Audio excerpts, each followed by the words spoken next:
Welcome to Kahani universe. यहाँ हम fantasy, system और कल्टीवेशन नॉवेल्स को हिंदी में समझते और एक्सप्लोर करते हैं। प्लॉट, वर्ल्ड बिल्डिंग और ट्विस्ट, सब कुछ clear. Let's begin the story. Disclaimer: ये वीडियो सिर्फ एजुकेशन, रिव्यू और एक्सप्लेनेशन के पर्पस के लिए है। नॉवेल के सभी कॉपीराइट्स उनके असली क्रिएटर्स और पब्लिशर्स के पास हैं। हम कोई ओनरशिप क्लेम नहीं करते।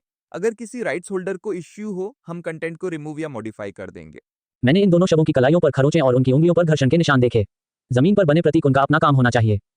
वांग परिवार यिनयान परिवार है और ये यिनयान गुप्त कलाएं होनी चाहिए जिनका वे प्रदर्शन कर रहे थे। मुझे संदेह है कि वे वांग शियाओयू की मौत का असली कारण पूछने के लिए वांग शियाओयू की आत्मा को वापस बुलाने की योजना बना रहे थे। लियू ताओ ने सहमति में सिर हिलाया। आपने जो कहा वह समझ में आता है। जमीन पर मौजूद चिन्हों और उनके हाथों पर लगे घावों से आप देख सकते हैं कि वे इस बार वास्तव में प्रयास कर रहे थे। ऐसा लगता है कि पिछली बार उन्होंने हमें जो दिखाया वह हमें बेवकूफ बनाने की एक चाल थी। ये सुनकर ली कयुन को भी असहाय महसूस हुआ। जैसा कि कहा जाता है, विशेषज्ञ रास्ता देखते हैं, आम आदमी तमाशा देखता है। हम सभी आम आदमी हैं, इसलिए हम कुछ नहीं कर सकते। यह अफसोस की बात है कि उन्होंने मेरे खोए हुए 30 मिलियन वापस नहीं दिए।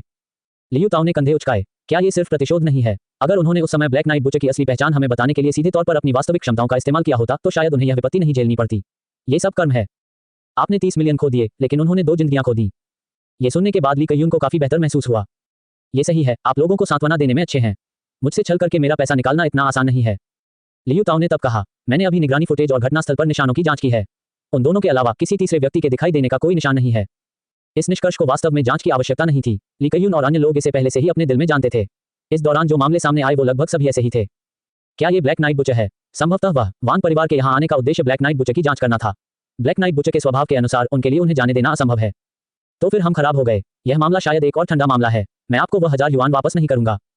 अरे, क्या अब तुम्हारे पैर ठंडे हो रहे हैं? हाँ, बिल्कुल नहीं। हमें आगे क्या करना चाहिए? आप उपनिदेशक हैं, मैं सिर्फ एक निजी जासूस हूँ। अगर आप मुझसे पूछें तो मैं किससे पूछूं? ठीक है, ऐसा लगता है कि मेरे 1000 युआन बर्बाद हो गए। मैं सिर्फ कुत्तों को खाना खिलाने पर विचार करूंगा। मामले पर चर्चा और बातचीत के दौरान चू लिंगलिंग अपने फोन से तस्वीरें लेती रही। लियू ताओ ने कानून प्रवर्तन अधिकारियों को जो उनके साथ थे तुरंत घटनास्थल को साफ करने, शवों को नीचे उतारने और उन्हें मुर्दाघर कैबिनेट में ठीक से रखने का निर्देश दिया। उसने चू लिंगलिंग को तस्वीरें लेते देखा और उसे याद दिलाया, आप इन तस्वीरों को बाहर नहीं भेज सकते ताकि घबराहट न हो। इसके अलावा ये आंतरिक दस्तावेज हैं। चू लिंगलिंग ने अवाक होकर उसकी ओर आंखें घुमाई। क्या तुम्हें लगता है कि मैं एक बच्चा हूँ? क्या मैं ये भी नहीं जानता? चले जाओ और इस सुनहरे जासूस को मामले को सुझाने से परेशान मत करो। लियू ताओ अजीब तरह से मुस्कुराए और कुछ और नहीं कहा। वह ली कायुन के पास गया और उन दोनों ने एक एक सिगरेट सुलगा ली। आधी सिगरेट पीने के बाद ली कायुन ने धीरे से कहा, यदि आप मुझसे पूछें तो इसे सीधे रिपोर्ट करना बेहतर होगा। यदि हम इसे खींचते रहे तो ये केवल और अधिक लोगों को खतरे में डालेगा और आप अधिक जिम्मेदारी लेंगे। लियू ताओ चुप रहे, हालांकि वास्तव में उनके दिल में भी यही विचार था। यदि स्थानीय प्रवर्तन ब्यूरो इस मामले को हल नहीं कर सकता है तो वे हस्तक्षेप करने के लिए इसे उच्च स्तरीय राष्ट्रीय प्राधिकरण को रिपोर्ट कर सकते हैं। वहां अक्सर शीर्ष जासूसी टीमें और विभिन्न प्रतिभाशाली व्यक्ति होते हैं और वांग परिवार जैसे यिनयान परिवार के कई वंशज भी हैं। किसी व्यक्ति की शक्ति कितनी भी प्रबल क्यों न हो, उसकी तुलना राज्य से कभी नहीं की जा सकती। यदि इसकी सूचना दी जाती है तो ब्लैक नाइट बुचर का मामला सुलझना लगभग निश्चित है। हालांकि लगभग हर प्रवर्तन ब्यूरो ऐसा नहीं करेगा, क्योंकि ऐसा करना स्थानीय प्रवर्तन ब्यूरो की अक्षमता को स्वीकार करने के बराबर होगा। उसे अभी भी झिझकते हुए देखकर ली कयुन ने जारी रखा, हम सभी जानते हैं कि वांग परिवार में वास्तविक क्षमताएं हैं। वे बिना कोई निशान छोड़े अंधेरे में लोगों को मारने के लिए तामसिक आत्माओं और भूतों को भी नियंत्रित कर सकते हैं। परिणामस्वरूप ऐसी शख्सियतों की अब घटनास्थल पर ही मौत हो गई है और वांग परिवार के 2 सबसे शक्तिशाली लोगों की एक ही समय में मृत्यु हो गई। इससे ब्लैक नाइट बुचर की क्षमता लगभग सिद्ध हो गई है। स्पष्ट रूप से कहें तो भले ही आप वास्तव में ब्लैक नाइट बुचर की पहचान की पुष्टि करते हो, क्या आपके पास उसे पकड़ने का कोई तरीका है? आपकी जान भी जा सकती है। मैं एक मित्र के रूप में तुम्हें यह सलाह दे रहा हूं। लियू ताओ स्वाभाविक रूप से जानते थे कि ली कयुन ने जो कुछ भी कहा वह सच था। वर्तमान स्थिति से अगर वह वास्तव में ब्लैक नाइट बुचर की असली पहचान समझ लेता तो यह शायद मौत के वारंट के बराबर होता। अब तक ब्लैक नाइट बुचर ने किसी अच्छे व्यक्ति को नहीं मारा है जिसे मरना नहीं चाहिए था, लेकिन कोई नहीं जानता कि क्या वह हमेशा अपनी निचली रेखा पर कायम रह सकता है। आखिर उस पर कोई लगाम नहीं लगा सकता। एक आह भरने के बाद लियू ताओ ने अपना हाथ लहराया। चलो पहले गाड़ी में बैठो, आइए खाने के लिए कोई जगह ढूंढें और खाते समय बातें करें। चू लिंगलिंग ने भी इस समय तक सभी तस्वीरें लेना समाप्त कर लिया था। लियू ताओ ने चिढ़ाया, क्या तुम इन तस्वीरों को वापस ले जाओगे और अपने साहस का अभ्यास करने के लिए हर रात उन्हें दीवार पर लटकाओगे? चू लिंगलिंग ने उस पर अपनी आंखें घुमाई। तुम्हें क्या पता, घटनास्थल पर प्रतीकों से वांग परिवार में कुछ क्षमताएं प्रतीत होती हैं और ऐसा लगता है कि ब्लैक नाइट बुचर के साथ उनका कुछ आदान प्रदान हुआ था। जब तक जवाबी कार्रवाई करने की गुंजाइश है तब तक उनके पास सुराग छोड़ने का मौका जरूर है। मैं इन प्रतीकों को वापस ले लूंगा और कुछ जानकारी देखूंगा। एक और मैं ये पता लगा सकता हूं कि उन्होंने किस प्रकार की गुप्त कला का उपयोग किया था और दूसरी ओर मैं वांग परिवार द्वारा छोड़े गए सुराग ढूंढने में सक्षम हो सकता हूं। ब्लैक नाइट बुचर की पहचान का रहस्य उनके भीतर छिपा है। ये सुनकर लियू ताओ और ली कयुन की आंखें चमक उठीं। ये सही है, कई पीड़ित जो जानते हैं कि मृत्यु से पहले उनके बचने की कोई संभावना नहीं है, वे गुप्त रूप से उन लोगों का मार्गदर्शन करने के लिए सुराग छोड़ देंगे जो उनके पीछे आने वाले लोगों का बदला लेने के लिए मार्गदर्शन करेंगे। वांग परिवार के लोगों से निपटना आसान नहीं है और वे निश्चित रूप से व्यर्थ नहीं मरेंगे। उन्होंने अवश्य ही सुराग छोड़े होंगे और सुराग जमीन पर मौजूद प्रतीकों में हैं। अध्याय 153 चिकित्सा उपचार का सीधा प्रसारण। महापौर प्रवर्तन ब्यूरो सत्ते में था, लेकिन गुयांग के लिए आज एक महान दिन था। सुबह उठते ही म्यूरोंग ने फोन किया। गुयांग ने जम्हाई ली और उठाने के बाद उसने आलस से जवाब दिया, क्या हो रहा है इतना जल्दी? क्या आप नहीं जानते कि मैं एक मरीज हूँ जिसे अधिक आराम की जरूरत है? म्यू रोंग दिल खोलकर हंसा। बकवास करना बंद करो। कौन नहीं जानता कि तुम 9 पूंछ वाली लोमड़ी की तरह हो जिसका जीवन कठिन है। आज एक महत्वपूर्ण दिन है। आपको जल्दी आना होगा और सुंदर कपड़े पहनने होंगे। आप बाद में टीवी पर आने वाले हैं। गुयान द्वारा एजेंट पर सफलतापूर्वक शोध करने के बाद उन्होंने अपने सामान्य विचार को समझाया और बाद के सभी विकास विवरण पूरी तरह से म्यू रोंग द्वारा नियंत्रित किए गए थे। ये सुनकर गुयान थोड़ा भ्रमित हो गया। क्या चल रहा है? मुझे टीवी पर आना है। आपने पहले से कुछ नहीं कहा। मैं बिल्कुल तैयार नहीं हूँ। आप मेरे लिए कोई डेटिंग शो रिकॉर्ड नहीं करने जा रहे हैं, है ना? आप किस बारे में बात कर रहे हैं? क्या मैं तुम्हें अब पहले से नहीं बता रहा हूँ? क्या अभी भी तैयारी का समय नहीं आया है? मैंने सु चेन चेन को पहले ही सूचित कर दिया है। उसने आपके लिए पहले से ही एक सूट तैयार कर लिया है। बाद में बदलने के बाद अच्छे से कपड़े पहने। आज मैंने 100 कैंसर रोगियों से ऑनलाइन आग्रह किया और पूरी सूची प्रकाशित की। मैंने प्रमुख मीडिया आउटलेट्स को भी आने और लाइव स्ट्रीम करने के लिए आमंत्रित किया। मैं आज उन ऑनलाइन ट्रोल्स को जोरदार थप्पड़ मारने जा रहा हूँ। लानत है, कुछ दिन पहले उन्होंने मुझे बहुत बुरा श्राप दिया था। एक बार जब लाइव प्रसारण के दौरान मरीज ठीक हो जाएंगे तो मैं देखना चाहूंगा कि वे क्या कहते हैं। उनमें से हर एक को मुझे डैडी कहना होगा। ये सुनकर गुयान को म्यू रोंग की योजना समझ आ गई। पिछली अवधि के दौरान जनता की राय ने वास्तव में सभी को थोड़ा घुटन महसूस कराया था। Nano targeted immune activation agent स्पष्ट रूप से एक युगांतरकारी एजेंट था जो कैंसर को 100% ठीक कर सकता था, लेकिन उन ऑनलाइन ट्रोल्स के मौखिक हमलों के तहत इसे जबरन मनी लॉन्ड्रिंग टूल में बदल दिया गया था। यहां तक कि गुयांग, म्यू रोंग और उनकी पूरी कंपनी के सभी लोगों को दुश्मन जासूस करार दिया गया। ऑनलाइन जनता की राय बहुत जबरदस्त थी, यहां तक कि संबंधित विभाग भी कई बार जांच के लिए आए। यदि गुयांग की कंपनी सभी पहलुओं में पूरी तरह से वैध नहीं होती और यदि उनके पास पीछे से उनकी रक्षा करने वाले 2 डीन नहीं होते तो शायद इस एजेंट को सूचीबद्ध करने की योग्यता भी छीन ली गई होती। ये सुनकर कि यह इतना महत्वपूर्ण मामला था, गुयांग को अब नींद नहीं आ रही थी। मैं समझता हूँ, आप वहां सामान व्यवस्थित करें। मैं यथाशीघ्र आऊंगा। ठीक है, अच्छा भाई, आज के बाद मैं गारंटी देता हूं कि तुम्हारी कीमत 100 गुना बढ़ जाएगी। चाओयांग बायोटेक्नोलॉजी कंपनी के कारखाने के अंदर इस समय ये पहले से ही लोगों से खचाखच भरा हुआ था। क्योंकि उस समय फंड सीमित थे, कंपनी का पैमाना बड़ा नहीं था। सौभाग्य से गुयांग ने बाद में अपने ज्ञान और ऋण राशि का उपयोग करके इसे उन्नत किया। हालांकि फैक्ट्री बड़ी नहीं थी, लेकिन पूरी फैक्ट्री प्रौद्योगिकी की भावना से भरी हुई थी, विशेषकर पूरी तरह से स्वचालित उत्पादन लाइन से। फैक्ट्री के रिसेप्शन हॉल में एक विशाल बास्केटबॉल क्षेत्र के बराबर एक विशाल क्षेत्र था। इस तरफ फर्श से छत तक की कांच की खिड़की को चमचमाते हुए साफ कर दिया गया था। इस खिड़की से पीछे की फैक्ट्री में लगभग सभी उत्पादन प्रक्रियाएं स्पष्ट रूप से देखी जा सकती थीं। एक के बाद एक विचित्र आकार की वे यांत्रिक भुजाएं अत्यंत उच्च कार्यकुशलता के साथ मानव हाथों से भी अधिक लचीली थीं। औषधीय सामग्रियों के प्रबंधन से लेकर अंतिम नैनो लक्षित प्रतिरक्षा सक्रियण एजेंट उत्पाद तक ये बिल्कुल दोषरहित था। इस फर्श से छत तक की कांच की खिड़की के दूसरी ओर सैकड़ों लोग स्तब्ध थे। इस समूह में 100 लोग ऐसे कैंसर रोगी थे जिन्हें इंटरनेट के माध्यम से खोजा गया था, जिनमें से लगभग सभी मध्य या अंतिम चरण में थे। कुछ लोग 2 या 3 वर्षों से कैंसर से पीड़ित थे। वे लंबे समय से इतने क्षीण हो गए थे कि उन्हें पहचाना नहीं जा सका और यहां तक कि वे केवल व्हीलचेयर पर ही बैठ सकते थे। कुछ को कीमोथेरेपी के दौर से गुजरने के बाद अस्पताल द्वारा गंभीर स्थिति के नोटिस जारी किए गए थे। ये कहा जा सकता है कि वे सभी ऐसे लोग थे जिनका एक पैर पहले से ही कब्र में था। हालांकि वे कुछ समय पहले ऑनलाइन जनमत से भी प्रभावित हुए थे। उनका मानना था कि यह नैनो लक्षित प्रतिरक्षा सक्रियण एजेंट लोगों को लूटने की एक और योजना थी। अब जब वे इस फर्श से छत तक की खिड़की के सामने खड़े थे तो उनके सामने उच्च तकनीकी पूर्ण स्वचालित कारखाने को देख रहे थे। उनके सभी पिछले संदेह और चिंताएं हवा में गायब हो गईं। हे भगवान, यहाँ तक कि टेलीविजन पर देखी जाने वाली सबसे उन्नत फैक्ट्रियां भी इस जगह के 10,000वें हिस्से की तुलना नहीं कर सकती हैं। मुझे डर है कि इस तरह की फैक्ट्री केवल साइंस फिक्शन फिल्मों में ही मौजूद हो सकती है। वे चिल्लाए बिना नहीं रह सके। हे भगवान, ये वास्तव में ऐसा मामला है कि एक पहाड़ अपनी ऊंचाई के लिए नहीं बल्कि किसी अमर की उपस्थिति के लिए प्रसिद्ध है।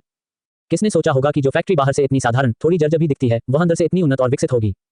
मैं खुद मशीनरी के साथ काम करता था। मैं चिकित्सा के बारे में कुछ नहीं जानता, लेकिन मैं मशीनरी के बारे में बात कर सकता हूँ। यदि इन सरल यांत्रिक हथियारों का बड़े पैमाने पर उत्पादन और बिक्री की जाती तो वे निश्चित रूप से बहुत पैसा कमाते। मैं सचमुच नहीं जानता कि यह किस कंपनी का उत्पाद है। आपको ये पता नहीं होगा, लेकिन इस कंपनी में मेरा एक दोस्त है। उनके अनुसार कंपनी के उत्पादन के हर चरण की निगरानी पर्दे के पीछे के बॉस गुयांग द्वारा व्यक्तिगत रूप से की जाती है।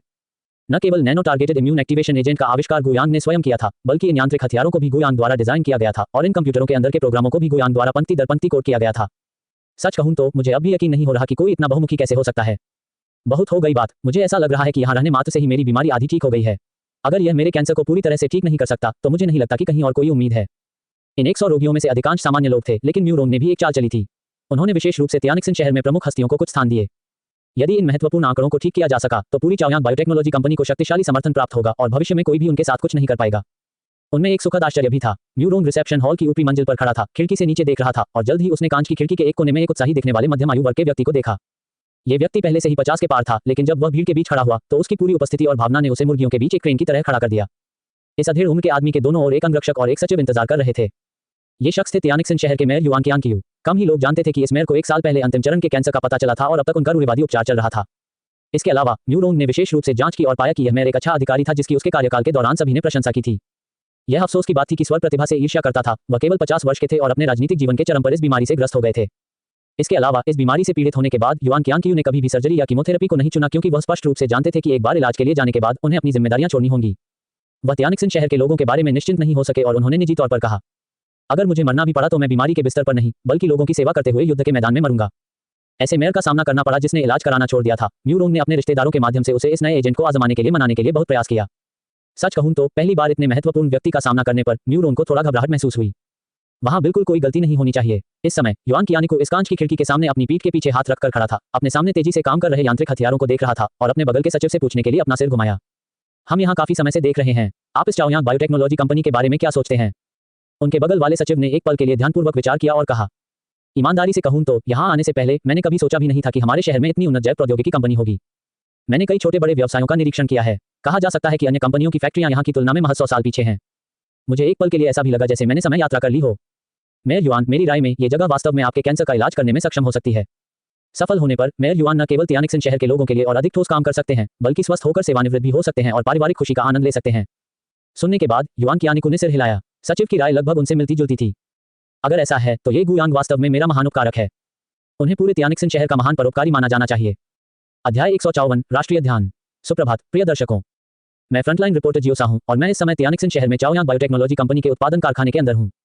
नैनो लक्षित प्रतिरक्षा सक्रियण एजेंट जिसने हाल ही में ऑनलाइन हलचल मचा दी थी, इस कंपनी के संस्थापक श्री गुयांग द्वारा व्यक्तिगत रूप से बनाया गया था। इस एजेंट के लॉन्च के बाद से यह अत्यधिक विवादास्पद रहा है। बहुत से लोग कहते हैं कि यह पर्दे के पीछे की पूंजी द्वारा जनता का शोषण करने के लिए इस्तेमाल किया जाने वाला एक और तरीका है। कुछ समय पहले कंपनी के महाप्रबंधक श्री म्यूरोंग लाइव प्रसारण की उम्मीद में व्यक्तिगत रूप से हमारे टीवी स्टेशन पर आए थे। ये सीधा प्रसारण 2 भागों में विभाजित है। पहला भाग हमारे सामने बड़ी फर्श से छत तक की खिड़की के माध्यम से चाओयांग बायोटेक्नोलॉजी कंपनी की उत्पादन लाइन का करीब से निरीक्षण करना है, ताकि हर कोई उत्पाद का उपयोग करने में आत्मविश्वास महसूस कर सके। दूसरा भाग और भी महत्वपूर्ण है। प्रबंधक म्यूरोंग ने 100 अंतिम चरण के कैंसर रोगियों को आमंत्रित किया है।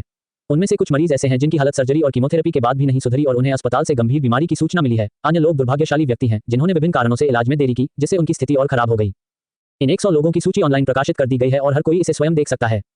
आज हम इन 100 लोगों के इलाज की पूरी प्रक्रिया का प्रसारण करेंगे। सफल होने पर सभी दर्शकों को एक ऐतिहासिक क्षण देखने का सम्मान मिलेगा। कैंसर अब लाइलाज बीमारियों में से एक नहीं रहेगा और मानवता द्वारा पूरी तरह से जीत लिया जाएगा। कृपया बने रहें। अब मेरे लाइव कैमरे का अनुसरण करें क्योंकि हम सबसे पहले सबसे उन्नत पूर्णतः स्वचालित उत्पादन कारखाने को देखने जा रहे हैं। सूट पहने एक युवक ने माइक्रोफोन पकड़कर कैमरामैन को फैक्ट्री की उत्पादन लाइन का दौरा शुरू करने के लिए निर्देशित किया। जियोसा जिस मीडिया आउटलेट से संबंधित है, उसके अलावा प्रमुख मीडिया आउटलेट और स्थानीय टीवी स्टेशनों को भी इस लाइव प्रसारण में भाग लेने के लिए आमंत्रित किया गया था, जिसमें लगभग 100 पत्रकार मौजूद थे। कुछ ही दूरी पर लोगों का एक और समूह था। उनके पास कोई पेशेवर उपकरण या कठोर स्क्रिप्ट नहीं थी। प्रत्येक व्यक्ति ने बस एक साधारण मोबाइल फोन उठाया और प्रसारण शुरू कर दिया। और वे प्रमुख वेबसाइटों पर शीर्ष प्रभावशाली व्यक्ति थे। इस अवधि के दौरान नैनो लक्षित प्रतिरक्षा सक्रियण एजेंट बेहद लोकप्रिय था। म्यूरोंग ने केवल एक छोटा सा निमंत्रण दिया और ये प्रमुख प्रभावशाली लोग कार्रवाई का एक हिस्सा पाने की इच्छा व्यक्त करते हुए इतनी बड़ी प्रवृत्ति को छोड़ने के लिए तैयार नहीं थे। एक पतली लड़की सेल्फी स्टिक पर 7 या 8 मोबाइल फोन पकड़े हुए बड़ी कांच की खिड़की के सामने खड़ी हुई और कैमरे की ओर हाथ हिलाया। ओए सभी को नमस्कार। अंदाजा लगाएं मैं कहां हूं। क्या आप मेरे पीछे उन्नत उत्पादन लाइन देखते हैं? मैं आपको बता दूं, ये नैनो लक्षित प्रतिरक्षा सक्रियण एजेंट की उत्पादन साइट है। आपने हाल ही में संबंधित रिपोर्टें ऑनलाइन देखी होंगी, है ना? आज मोमो व्यक्तिगत रूप से सभी को साइट का निरीक्षण करने के लिए ले जाएगा। जैसा कि कहा जाता है, सैर पर ले जाकर आपको पता चल जाएगा कि यह खच्चर है या घोड़ा। हालांकि हम आम आदमी हैं, अब इस हाईटेक उत्पादन लाइन को देखना काफी प्रभावशाली है। ऐसा लगता है कि इस प्रौद्योगिकी कंपनी में वास्तव में कुछ क्षमता है। ओह ठीक है, वहां लोगों के उस समूह को देखो। वे सभी अंतिम चरण के कैंसर रोगी हैं, बीमारी से पीड़ित होने के कारण क्षीण और सुस्त आंखों वाले हैं।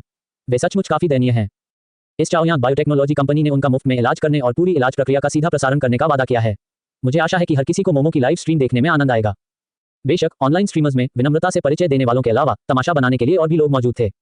ओए सभी को नमस्कार। जिस स्थान पर मैं वर्तमान में हूं वह गुयांग की कंपनी का स्थान है, जो पूरे इंटरनेट पर सबसे बड़ा घोटालेबाज है। कैंसर के 100% इलाज के बारे में क्या बकवास है। बस इसे सुनकर आप जानते हैं कि यह डींगे हाँक रहा है। अगर वह 50% भी कहे तो भी मैं उस पर विश्वास करूंगा। क्या आपने मेरे पीछे ये हाईटेक फैक्ट्री देखी? कहना होगा ये काफी प्रभावशाली है, लेकिन हो सकता है कि इसके पीछे कोई हाईटेक प्रोजेक्शन स्क्रीन हो। हम आम आदमी हैं इसलिए समझ नहीं पाते। सामने लोगों के समूह को देखो, सभी बीमार दिख रहे हैं, वे कैंसर के मरीज हैं। यदि आप मुझसे पूछें तो ये गुयांग वास्तव में बहुत सारा पैसा खर्च करने को तैयार है। वास्तव में वह अपने साथ काम करने के लिए इतने सारे कैंसर रोगियों को भुगतान कर रहा है। हर कोई बाद में ध्यान से समझना सुनिश्चित करें और मूर्ख न बने। ये पूंजीवादी दलाल, ये शत्रु जासूस, आज मैं सबके नेतृत्व में इसका कुरूप चेहरा उजागर करूंगा। बड़े पेट वाले एक मध्यम आयु वर्ग के सपने देखने वाले ने अपना कैमरा उठाया और जोर से चिल्लाया। उनके शब्दों ने तुरंत कई लोगों में असंतोष पैदा कर दिया, विशेषकर रोगियों के समूह जो दूर नहीं थे। वे अपनी बीमारी ठीक करने की आशा से यहाँ आए थे और यह आदमी वास्तव में जोर जोर से चिल्ला रहा था कि उन्हें अभिनय करने के लिए भुगतान किया गया है। कई लोग कोसने लगे, बैककोट कहां से आ गया ये बदबूदार कुत्ता। घुसते ही बेतहाशा भौंकने लगा। इंटरनेट पर सिर्फ एक भिखारी दिखावा कर रहा हूं। देर सबेर आप भी बीमार हो जाएंगे और फिर आपको घुटने टेक कर लोगों से भीख मांगनी पड़ेगी। बैककोट यदि आप मुझसे पूछें तो आपका चेहरा काला दिखता है, जो आसन आपदा का संकेत देता है।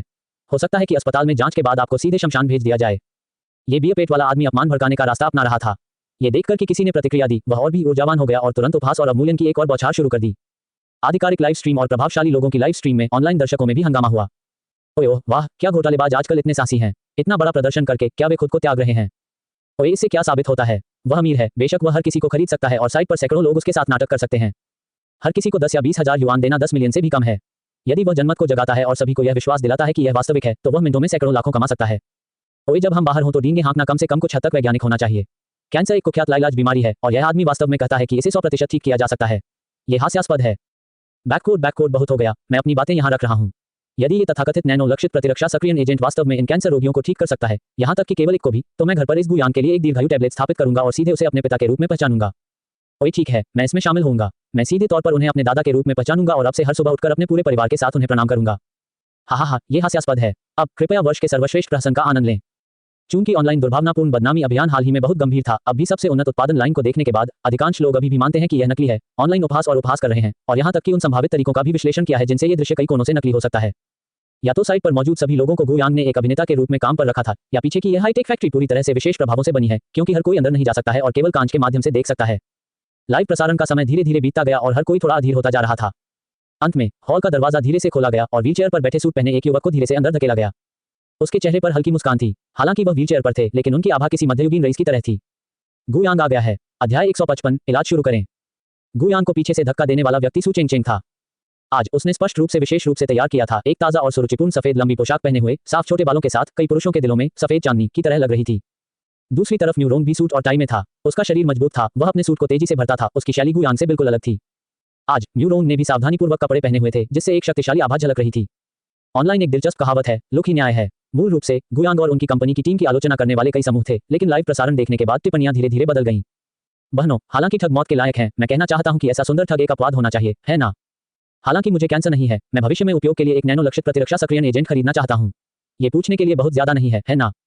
आप किस बारे में बात कर रहे हैं? इतना सुंदर व्यक्ति ठग कैसे हो सकता है? मैं केवल एक होनहार युवा उद्यमी देखता हूं।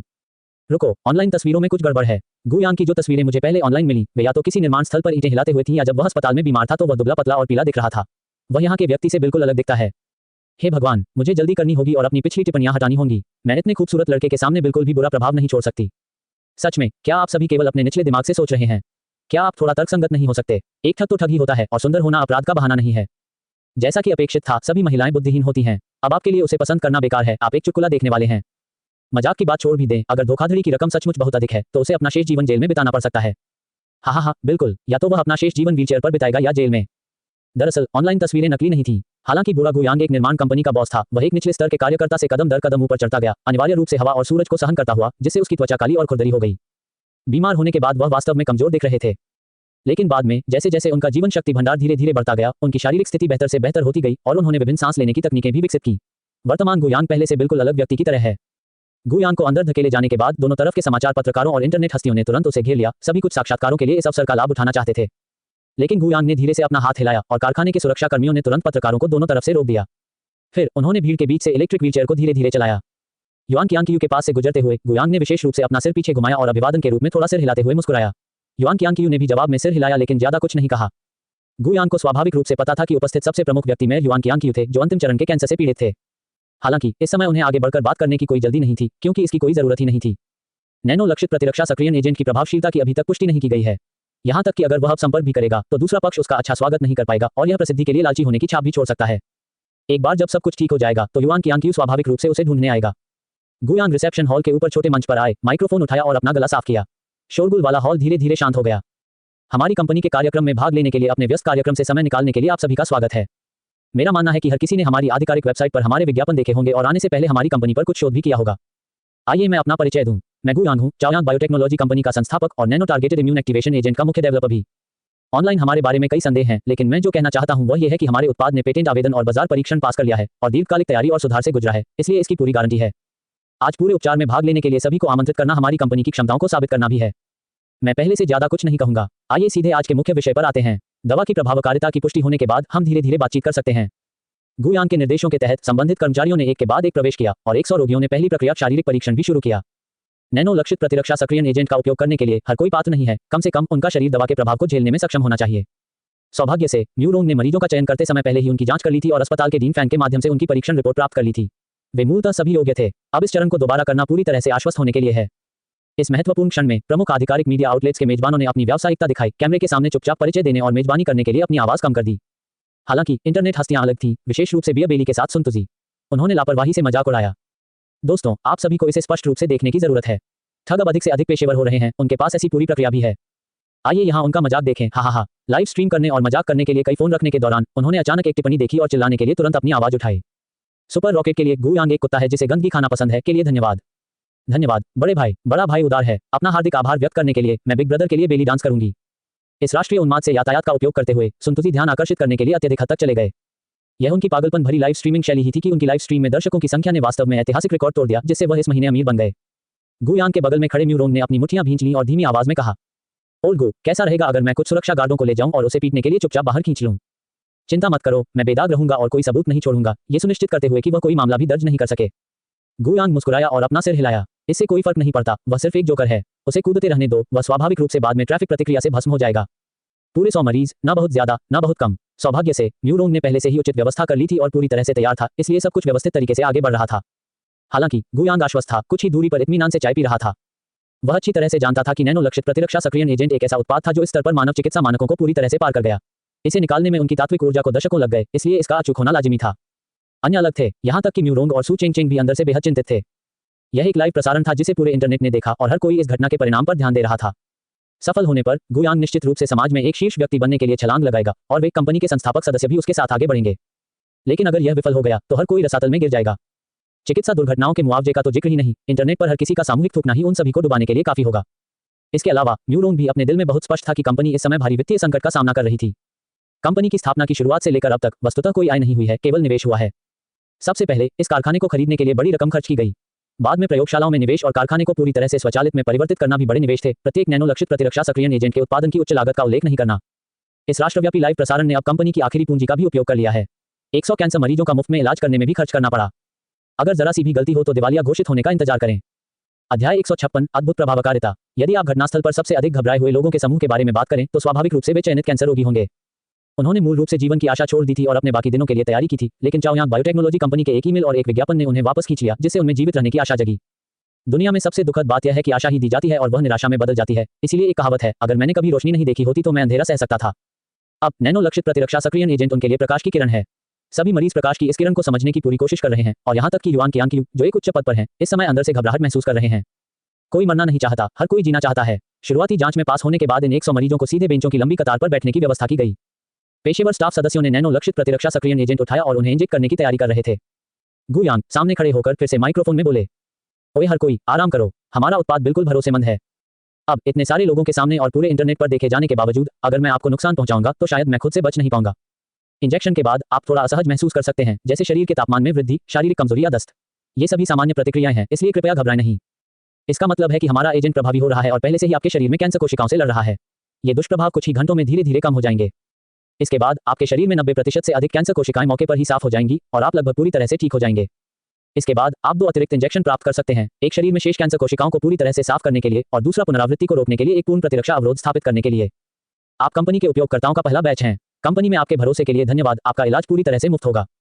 मैं केवल यह आशा करता हूं कि उत्पाद का उपयोग करने के बाद आप अधिक कैंसर रोगियों की मदद के लिए वास्तविक स्थिति के आधार पर इसका प्रचार कर सकते हैं। गु यांग की ओर से इसे मेरा व्यक्तिगत धन्यवाद माने। गु यांग के ईमानदार शब्दों को सुनकर घटनास्थल पर मौजूद मरीज आत्मविश्वास से भर गए और एक के बाद एक बोलने लगे। श्रीमान गु, चिंता मत करो, यदि यह वास्तव में प्रभावी है, यदि भविष्य में किसी ने आपको ऑनलाइन शाप देने का साहस किया तो मैं उन्हें थप्पड़ मारने के लिए आधी दुनिया पार कर जाऊंगा। ओए ये सही है, यदि श्री गु वास्तव में कैंसर का इलाज कर सकते हैं तो वह पूरी मानवता के लिए एक महान नायक होंगे। फिर कौन उसे शाप देने का साहस करेगा? ओए हा, तब तक शायद हमें मदद की जरूरत भी नहीं पड़ेगी। ऐसे बहुत से लोग होंगे जो मिस्टर गु की मदद करने को तैयार होंगे। इतने सारे लोगों के मजाक करने से माहौल और भी खुशनुमा हो गया। जैसे ही nano targeted immune activation agent को उनके शरीर में इंजेक्ट किया गया, हर कोई चुप हो गया और घबराकर अपने अंदर बदलाव महसूस करने लगा। ये कैंसर मरीज वर्षों से इस बीमारी से पीड़ित थे, हर पल दर्द में जी रहे थे। वे राहत के लिए बेहद उत्सुक थे, भले ही वह राहत थोड़ी सी ही क्यों ना हो। कुछ ही मिनटों में कोई अचानक भावुक हो गया और चिल्लाया, ओए मुझे यह महसूस होता है, मैं महसूस करता हूँ, मुझे लगता है कि मेरा शरीर थोड़ा गर्म हो रहा है, जैसे कि मेरे अंदर का छोटा सा ब्रह्मांड सक्रिय हो गया हो। उसके बगल वाला कोई व्यक्ति जोर से हंसने लगा। ओए ओह, चलो सक्रिय छोटे ब्रह्मांड, आप ये क्यों नहीं कहते कि आप एक सुपर साई में बदल रहे हैं? उस व्यक्ति का चेहरा थोड़ा लाल था और वह चिल्लाया, ओए ये सच है भाई, मुझे ऐसा लगता है कि मेरे शरीर में श्वेत रक्त कोशिकाएं भयानक रूप से मजबूत हैं। कैंसर कोशिकाएं प्रतिरक्षा प्रणाली के हमले के तहत जोकर की तरह होती हैं। वैसे भी मैंने पहले कभी इतना शक्तिशाली महसूस नहीं किया। ये शब्द सुनने वाला लगभग हर कोई थोड़ा सा शंकित था। बस एक इंजेक्शन और इसका इतना गहरा असर हो सकता है। लेकिन इसके तुरंत बाद हर किसी को एक के बाद एक कुछ न कुछ महसूस होने लगा, क्योंकि उनके शरीर का तापमान बढ़ गया। हर किसी की त्वचा थोड़ी लाल हो गई, जैसे बड़े लाल चमड़ी वाले मेंढकों का समूह। संतुजी, जो विशेष रूप से शोर मचाना पसंद करते थे, जोर से हंसे। देखो सब लोग, इतिहास की सबसे बड़ी चिकित्सा दुर्घटना होने वाली है। यह एजेंट स्पष्ट रूप से पूर्ण नहीं है और इसके गंभीर दुष्प्रभाव हैं। मुझे लगता है कि हमारे लिए आपातकालीन उपचार के लिए 120 पर कॉल करना शुरू करना जरूरी है, अन्यथा मेरा अनुमान है कि यहाँ सभी 100 लोगों को अपनी जान गंवाने का खतरा होगा। ये लानत गुयांग वास्तव में हृदयहीन है, जिसने पैसे कमाने के लिए अपनी पुश्तैनी कब्रों को भी छोड़ दिया। आधिकारिक रिपोर्टर जियोसा भी गुयांग के पास पहुंचे और पूछा, श्रीमान गु, अगर मैं पूछूं, क्या ये सभी दुष्प्रभाव आपके नियंत्रण में हैं? क्या हमें अस्पताल से संपर्क करने की जरूरत है? इस वक्त हर किसी की आंखों में थोड़ी चिंता झलक रही थी। गुयांग मुस्कुराए और सीधे उनके बगल में एक और खिड़की खोल दी। इस खिड़की से वे फैक्ट्री के पीछे की पार्किंग देख सकते थे। इस समय वास्तव में पार्किंग स्थल में 3 एम्बुलेंस खड़ी थी, जिनके पास चिकित्सा कर्मचारी खड़े थे। हर कोई निश्चिंत रहें। सुरक्षा के संबंध में मैंने पहले ही इस शहर के फर्स्ट पीपुल्स हॉस्पिटल से संपर्क किया है और बहुत पहले से तैयारी कर ली है। ये फुल प्रूफ है। ये सुनकर ही सभी ने राहत की सांस ली। ऑनलाइन टिप्पणियां बड़ी संख्या में आ रही थीं, सभी निराशा व्यक्त कर रहे थे और कुछ ने तो गुयांग और उसके परिवार को कोसना भी शुरू कर दिया था। बहुत पहले लगभग सभी ने उन लक्षणों का अनुभव किया जिनका गुयांग ने अभी वर्णन किया था। सौभाग्य से यहाँ अस्थायी शौचालय स्थापित किए गए थे, अन्यथा वे अपनी पैंट गंदी कर लेते। युआन कियांग के अंगरक्षक और सचिव ने उनकी मदद की और वह पहले ही 3 बार शौचालय जा चुके थे। इस समय युआन कियानिकू के शरीर का तापमान धीरे धीरे कम हो गया, लेकिन वह इतना कमजोर था कि वह चल भी नहीं सकता था। उनके बगल का सचिव चिंतित दिख रहा था। ओए मेयर युआन, आप कैसे हैं? क्या आप अब भी रुक सकते हैं? क्या हमें आगे की जांच के लिए एम्बुलेंस से संपर्क करने की आवश्यकता है? हालांकि युआन कियांग कमजोर था, उसकी आंखें इस समय अभूतपूर्व चमक से चमक रही थीं। उसने अपना सिर हिलाया और उत्साह से कहा, ओए कोई जरूरत नहीं, बिल्कुल कोई जरूरत नहीं। मुझे नहीं पता कि इसका वर्णन कैसे करूं, लेकिन भले ही मैं अभी थोड़ा कमजोर महसूस कर रहा हूं, लेकिन मैं ऐसी स्थिति में हूं जहां मैं पहले कभी नहीं गया था। मुझे ऐसा महसूस हो रहा है कि मेरे शरीर का कैंसर सचमुच ठीक हो गया है। पिछला सारा दर्द दूर हो गया है और मैं अविश्वसनीय रूप से आरामदायक महसूस कर रहा हूं। अब मैं बस यही चाहता हूं कि वापस जाऊं, रात को अच्छी नींद लूं और भरपूर खाना खाऊं। ये सुनकर सचिव और उनके बगल का अंगरक्षक दोनों चौंक गए। जब से युआन कियांग को कैंसर हुआ है, उनका लगभग हर दिन दर्द में बीता है। राहत के लिए अक्सर दर्द निवारक दवाओं की जरूरत पड़ती है। वह केवल कुछ छोटे टुकड़े ही खा सका, बमुश्किल अपने जीवन की जरूरतों को पूरा कर सका और उसका पूरा शरीर स्पष्ट रूप से बेकार हो गया था। लेकिन अब युआन कियांग की भूख बहुत बढ़ गई थी और उसे कोई दर्द महसूस नहीं हुआ। क्या ऐसा हो सकता है कि वह सचमुच ठीक हो गया हो? युआन कियांग अकेले नहीं थे जिन्होंने ऐसा महसूस किया। हालांकि अन्य मरीज बेहद कमजोर थे और जमीन पर गिरे हुए थे, लेकिन उनमें से हर एक का चेहरा सदमे और खुशी से भरा हुआ था। ओए यह अद्भुत है, यह अद्भुत है। मैंने अपने जीवन में इतना अच्छा कभी महसूस नहीं किया। क्या ऐसा हो सकता है कि मैं सचमुच ठीक हो गया हूं? ओए वपे छोटे ऊ की मात्रा, वपे छोटे ऊ की मात्रा, वपे छोटे ऊ की मात्रा। मुझे ऐसा लग रहा है जैसे मैं जीवन में वापस आ गया हूं। मुझे ऐसा लग रहा है कि मुझे अब और मरना नहीं है। बैककोट मेरे जीवन की सारी बचत कैंसर के इलाज पर खर्च हो गई, लेकिन अंत में मुझे फिर भी एक गंभीर बीमारी की सूचना मिली। मैंने कभी नहीं सोचा था कि अपने जीवन के अंतिम क्षण में मैं एक निःशुल्क उपचार कार्यक्रम से ठीक हो जाऊंगा। लानत है, अगर मुझे इसके बारे में पहले पता होता तो मैं उस समय इलाज की मांग नहीं करता। मांस खरीदने के लिए सारे पैसे बचाना कितना अच्छा होता। 60 के दशक की एक दादी लड़खड़ाती हुई और संघर्ष करते हुए गुयांग के पास पहुंची, फिर सीधे उसके सामने घुटनों के बल बैठ गई और बार बार झुककर बोली, ओए मेरे दाता, मेरे महान हितैषी। अन्य रोगियों ने भी अपने कुछ हद तक कमजोर शरीर को संभाला और एक के बाद एक गुयांग के प्रति अपना आभार व्यक्त किया। दृश्य तीव्र था, कुछ लोग जोर जोर से रो रहे थे, कुछ दिल खोलकर हंस रहे थे और लगभग सभी की भावनाएं पूरी तरह से नियंत्रण से बाहर थीं। उनके आसपास मौजूद आधिकारिक पत्रकारों के पास शब्द नहीं थे। अपने पेशेवर कौशल के बावजूद वे अपने सामने के भावुक दृश्य का वर्णन करने के लिए सही शब्द नहीं खोज सके। माइक्रोफोन को कसकर पकड़ते ही जियोसा के होंठ कांपने लगे। प्रिय दर्शकों और दोस्तों, मेरा मानना है कि आप सभी अब देख सकते हैं कि यह नैनो लक्षित प्रतिरक्षा सक्रियण एजेंट वास्तव में प्रभावी है। अपने जीवन काल में इतने महान उत्पाद के जन्म की कल्पना करना कठिन है। आप और मैं दोनों इतिहास के गवाह हैं। जब तक ये मरीज एजेंट के प्रभाव को सटीक रूप से सत्यापित करने के लिए शारीरिक परीक्षाओं के एक और दौर से गुजरते हैं, भविष्य में एक व्यक्ति का नाम निश्चित रूप से हमारे वंशजों की पाठ्यपुस्तकों में जोड़ा जाएगा। श्री गु हमेशा के लिए इतिहास के स्मारक पर अंकित रहेंगे। अध्याय 157, युआन कियांग की गारंटी। वर्तमान में केवल इन रोगियों का स्व-विवरण होना ही ठोस सबूत नहीं माना जाता है। इसके बाद कई स्टाफ सदस्यों ने इन 100 रोगियों के लिए एक के बाद एक सख्त शारीरिक परीक्षाओं की व्यवस्था करना शुरू कर दिया और तुरंत उनकी परीक्षण रिपोर्ट सार्वजनिक कर दी, उन्हें सीधे ऑनलाइन अपलोड कर दिया। हर कोई कंपनी की आधिकारिक वेबसाइट पर इन 100 रोगियों के जीवन के अनुभवों के साथ साथ नैनो लक्षित प्रतिरक्षा सक्रियण एजेंट को इंजेक्ट करने से पहले और बाद में उनके मामले की रिपोर्ट देख सकता है। यह एक स्थिर सुई की तरह था जिसे सीधे उग्र समुद्र में फेंक दिया गया था। इंटरनेट पर निंदा करने वालों और मजाक उड़ाने वालों को घातक झटका लगा। हरगिज नहीं, सिर्फ एक इंजेक्शन और शरीर में मौजूद 90% कैंसर कोशिकाएं कुछ ही घंटों में साफ हो जाएंगी। क्या यह असली के लिए है? मुझे ऐसा लग रहा है जैसे मैं सपना देख रहा हूं। ये खत्म हो गया, ये खत्म हो गया। ऐसा लगता है कि हमने वास्तव में उसे कम आंका और गलत व्यक्ति को श्राप दिया। असंभव, असंभव। मुझे अब भी इस पर विश्वास नहीं हो रहा है। इन सभी मरीजों के लिए अभिनेताओं की पहले से व्यवस्था की जानी चाहिए। ये परीक्षण रिपोर्ट भी नकली है, ये सब एक घोटाला है। यह शापित गुयांग सिर्फ एक ऐसा व्यक्ति है जिसने वास्तुकला का अध्ययन किया है। उसने शायद अपने जीवन में कई चिकित्सा पुस्तकों को नहीं छुआ है, तो वह इतना उन्नत उपचार एजेंट कैसे विकसित कर सकता है? ये सही है, मैं भी इस पर विश्वास नहीं करता, यह नकली होगा। चाहे आप कुछ भी कहें, मैं इस पर विश्वास नहीं करूंगा। अरे, मैं पुलिस को बुला रहा हूं। मैं अभी इसकी रिपोर्ट कर रहा हूं। वे निश्चित रूप से हम ऑनलाइन दर्शकों के साथ बेवकूफों जैसा व्यवहार कर रहे हैं। कभी कभी ऐसा होता है, लोग अक्सर केवल उसी बात पर विश्वास करते हैं जिस पर वे विश्वास करना चाहते हैं। यहां तक कि उनके सामने तथ्यात्मक साक्ष्य प्रस्तुत किए जाने पर भी अधिकांश लोग इसका खंडन करने के लिए अनगिनत कारण ढूंढ सकते हैं। ये हकीकत है। भीड़ के बीच इंटरनेट सेलिब्रिटी सुनटुजी अभी भी चिल्ला रहे थे, इतिहास किस तरह का बकवास है। मेरी राय में यह एक घोटाले का इतिहास देख रहा है। यदि ये लाइव स्ट्रीम वास्तव में सफल है, तो मैं शर्त लगाता हूं कि हर कंपनी कुछ भ्रामक चीजें निकाल सकती है और भविष्य में इस लाइव स्ट्रीम छोटे थिएटर को कर सकती है। यह उनका घरेलू मैदान है। मरीजों को उनके द्वारा आमंत्रित किया गया था, उपकरण दूसरों द्वारा खरीदे गए थे और रिपोर्ट भी दूसरों द्वारा जारी की गई थी। इसमें किस प्रकार की आश्वस्त करने वाली शक्ति है? ये सब पहले से ही व्यवस्थित है। जो कोई भी मानता है कि ये दुर्भाग्यपूर्ण है, मैं अपनी बात वहां रख रहा हूं। अगर आज की लाइव स्ट्रीम में दिखाई गई कोई भी चीज वास्तविक है तो मैं सीधे इंटरनेट छोड़ दूंगा, ठीक है। इस शापित कुत्ते गुयांग को उसके वंशजों को काट देना चाहिए। सभी घोटालेबाजों के परिवार नष्ट हो जाएं। संतुजी गाली दे रहा था और चिल्ला रहा था, फिर भी कुछ लोगों को वास्तव में उसकी उद्दाम लाइव स्ट्रीम शैली पसंद आई। उनके लाइव स्ट्रीम रूम की लोकप्रियता कुछ स्थानीय TV station live stream room से भी कहीं अधिक थी। बुलेट चैट में कुछ लोगों ने उन्हें कोसा, कुछ ने उनका समर्थन किया, लेकिन सुनतुजी को इसकी कोई परवाह नहीं थी। ऐसी बातें वह न जाने कितनी बार कह चुका था। वैसे भी वह इंटरनेट छोड़ेगा या नहीं, ये बाद में उस पर निर्भर करेगा। वह सबसे पहले ट्रैफिक का पैसा कमाएगा। गुयांग इससे अधिक कुछ नहीं कहना चाहता था। कुछ लोग बेहद मूर्ख थे और अधिक बात करना बेकार था। हालांकि आज की लाइव स्ट्रीम ने अंततः कुछ लोगों को उनकी कंपनी के उत्पाद पर विश्वास दिलाया। इसके बाद एक बार जब नैनो लक्षित प्रतिरक्षा सक्रियण एजेंट ने धीरे धीरे उपयोगकर्ताओं का पहला बैच प्राप्त कर लिया, तो अंततः ये वास्तव में अपना मूल्य प्रदर्शित करेगा। जैसे ही वह थोड़ा थका हुआ महसूस कर रहा था और काम खत्म करने की तैयारी कर रहा था, युआन qianqiu अपने सचिव द्वारा समर्थित रिसेप्शन हॉल के शीर्ष पर पोडियम पर कदम दर कदम चलकर गुयांग के पास आया। गुयांग ने स्वाभाविक रूप से इस बुजुर्ग को पहचान लिया, इसलिए उसका पहला विचार युआन qianqiu का अभिवादन करना था। लेकिन कौन जानता था कि युआन qianqiu की कार्रवाई तेज थी। उन्होंने तुरंत गुयांग को आदरपूर्वक प्रणाम किया और उपस्थित सभी लोगों के सामने कहा, मैं युआन qianqiu तियानिक्सिन शहर का मेयर हूं। मेरी जान बचाने के लिए धन्यवाद मिस्टर गो। जैसे ही ये शब्द बोले गए तो वहां मौजूद सभी लोग दंग रह गए। उसी समय इस दृश्य को प्रमुख लाइव स्ट्रीम रूम द्वारा ऑनलाइन अपलोड किया गया था, जिससे सभी नेटिजन्स की आंखें लगभग बाहर आ गईं। क्या बात है, क्या तियानिक्सिन शहर के मेयर युआन qianqiu भी इन 100 से अधिक मरीजों में से एक हैं? महापौर को कैंसर कब हुआ, हमें कैसे पता नहीं चला? हे भगवान, मेयर युआन वास्तव में एक अच्छे इंसान हैं, एक अच्छे अधिकारी हैं। वह जो कहते हैं वह नकली नहीं हो सकता है, ठीक है। रुको, मेयर युआन ने जो कहा उसके आधार पर क्या ऐसा हो सकता है कि गुयांग द्वारा विकसित नैनो लक्षित प्रतिरक्षा सक्रियण एजेंट वास्तविक और प्रभावी है और इसने मेयर युआन के कैंसर को भी ठीक कर दिया है? ये खत्म हो गया है। ऐसा लगता है कि हमने वास्तव में गलत व्यक्ति को श्राप दिया है। मेयर युआन qianqiu भी संभवतः बाहर आकर कार्रवाई और झूठ नहीं बोल सकते, है ना? युआन qianqiu की उपस्थिति के साथ गुयांग पर सवाल उठाने वाली सभी आवाजों में से 90% तुरंत गायब हो गईं। गुयांग ने युआन qianqiu के थोड़े कमजोर शरीर पर नजर डाली, तेजी से आगे बढ़ा, अपना हाथ बढ़ाया और ध्यान से उसे ऊपर उठाने में मदद की। युआन qianqiu ने व्हीलचेयर पर बैठे गुयांग को देखा और थोड़ा दुखी होने से खुद को नहीं रोक सका। स्वर्ग को वीर प्रतिभा से ईर्ष्या होती है। इतना उत्कृष्ट युवक, यदि उसका शरीर स्वस्थ होता तो वह न जाने कितने महान विश्व परिवर्तनकारी आविष्कार कर सकता था। गुयांग धीरे से बोला, मेयर युआन qianqiu, आपका शरीर कमजोर है, आपको पहले ही आराम करने जाना चाहिए था। हालांकि युआन qianqiu ने अपना सिर हिलाया, अगर मैं इसी क्षण वापस जाऊं और आराम करूं तो श्रीगु को अपना नाम साफ करने का एक और मौका मिलना बहुत मुश्किल होगा। बोलने के बाद वह पीछे मुड़े, माइक्रोफोन पकड़ा और उपस्थित सभी पत्रकारों और स्ट्रीमर्स के सामने बोले, हर किसी के लिए श्रीगु के उत्पाद के बारे में संदेह होना सामान्य बात है। इससे पता चलता है कि हमारे प्रवर्तन ब्यूरो के धोखाधड़ी विरोधी प्रचार कार्य को बहुत अच्छी तरह से कार्यान्वित किया गया है। हालांकि इस बार हर किसी ने वास्तव में गलत समझा है। मैं युआन qianqiu अपनी व्यक्तिगत ईमानदारी के साथ श्रीगु और इस नैनो लक्षित प्रतिरक्षा सक्रियण एजेंट की गारंटी देने को तैयार हूं। यह एजेंट बिल्कुल वास्तविक और प्रभावी है। मैं खुद 1 साल से अधिक समय से अंतिम चरण के पेट के कैंसर से पीड़ित था, बीमारी से परेशान था। क्योंकि मैं अपना काम नहीं कर सकता था, इसलिए मैंने इसका खुलासा नहीं किया और सर्जरी या कीमोथेरेपी का चयन नहीं किया। मैं ये कहने का साहस करता हूं कि मिस्टर गो ने जो nano targeted immune activation agent अभी मुझे इंजेक्ट किया है, वह पिछले वर्ष में मेरे द्वारा उपयोग की गई सभी उपचार विधियों की तुलना में अधिक प्रभावी है। मैं अब ठीक हो गया हूं। मुझे उम्मीद है कि हर कोई मिस्टर गो के बारे में बुरा बोलना बंद कर देगा और लोगों के नायक को निराश नहीं होने देगा। एक शहर का एक प्रतिष्ठित मेयर, देश भर में भी पिरामिड के शीर्ष पर एक व्यक्ति, युआन qianqiu वास्तव में गुयांग को उसकी व्यक्तिगत ईमानदारी की गारंटी देने के लिए तैयार था। इसने निस्संदेह सीधे तौर पर नैनो लक्षित प्रतिरक्षा सक्रियण एजेंट की प्रामाणिकता की पुष्टि की। तुरंत पहले से ऑनलाइन शाप पूरी तरह से गायब हो गए।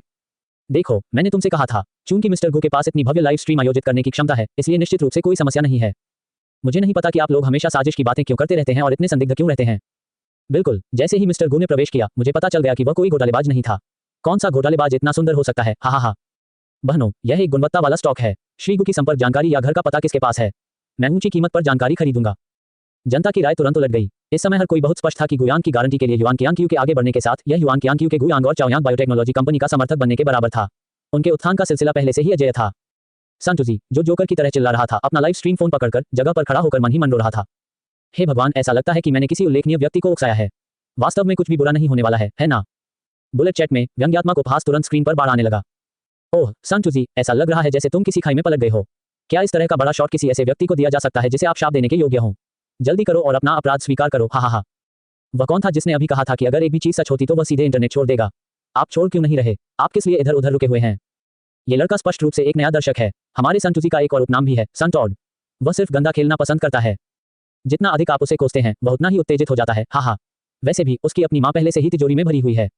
इन लोगों के उपहास का सामना करते हुए सुनतुजी ने इसे बिल्कुल भी गंभीरता से नहीं लिया। जब तक लोकप्रियता थी तब तक ठीक था। वह इस पर लापरवाही से हंसने और मामले को रफा दफा करने ही वाला था, तभी अप्रत्याशित रूप से अगले ही पल लाइव स्ट्रीम रूम ब्लैक हो गया। इस लाइव स्ट्रीम रूम पर प्रतिबंध लगा दिया गया है। अध्याय 158 साक्षात्कार कठिन प्रश्न। सुनतुजी मौके पर स्तब्ध रह गए, लेकिन फिर उदासीनता से मुस्कुराए, पीछे मुड़े और लाइव स्ट्रीमिंग वेबसाइट के ऑपरेटर का नंबर डायल किया।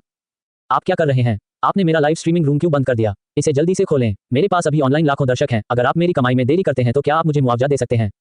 संतुजी के लिए उनके लाइव स्ट्रीमिंग रूम को ब्लॉक किया जाना कोई नई बात नहीं थी। ऐसा पहले भी अक्सर होता रहा है। आमतौर पर बस एक छोटी सी चेतावनी जिसे कुछ समय बाद हटा लिया जाता था।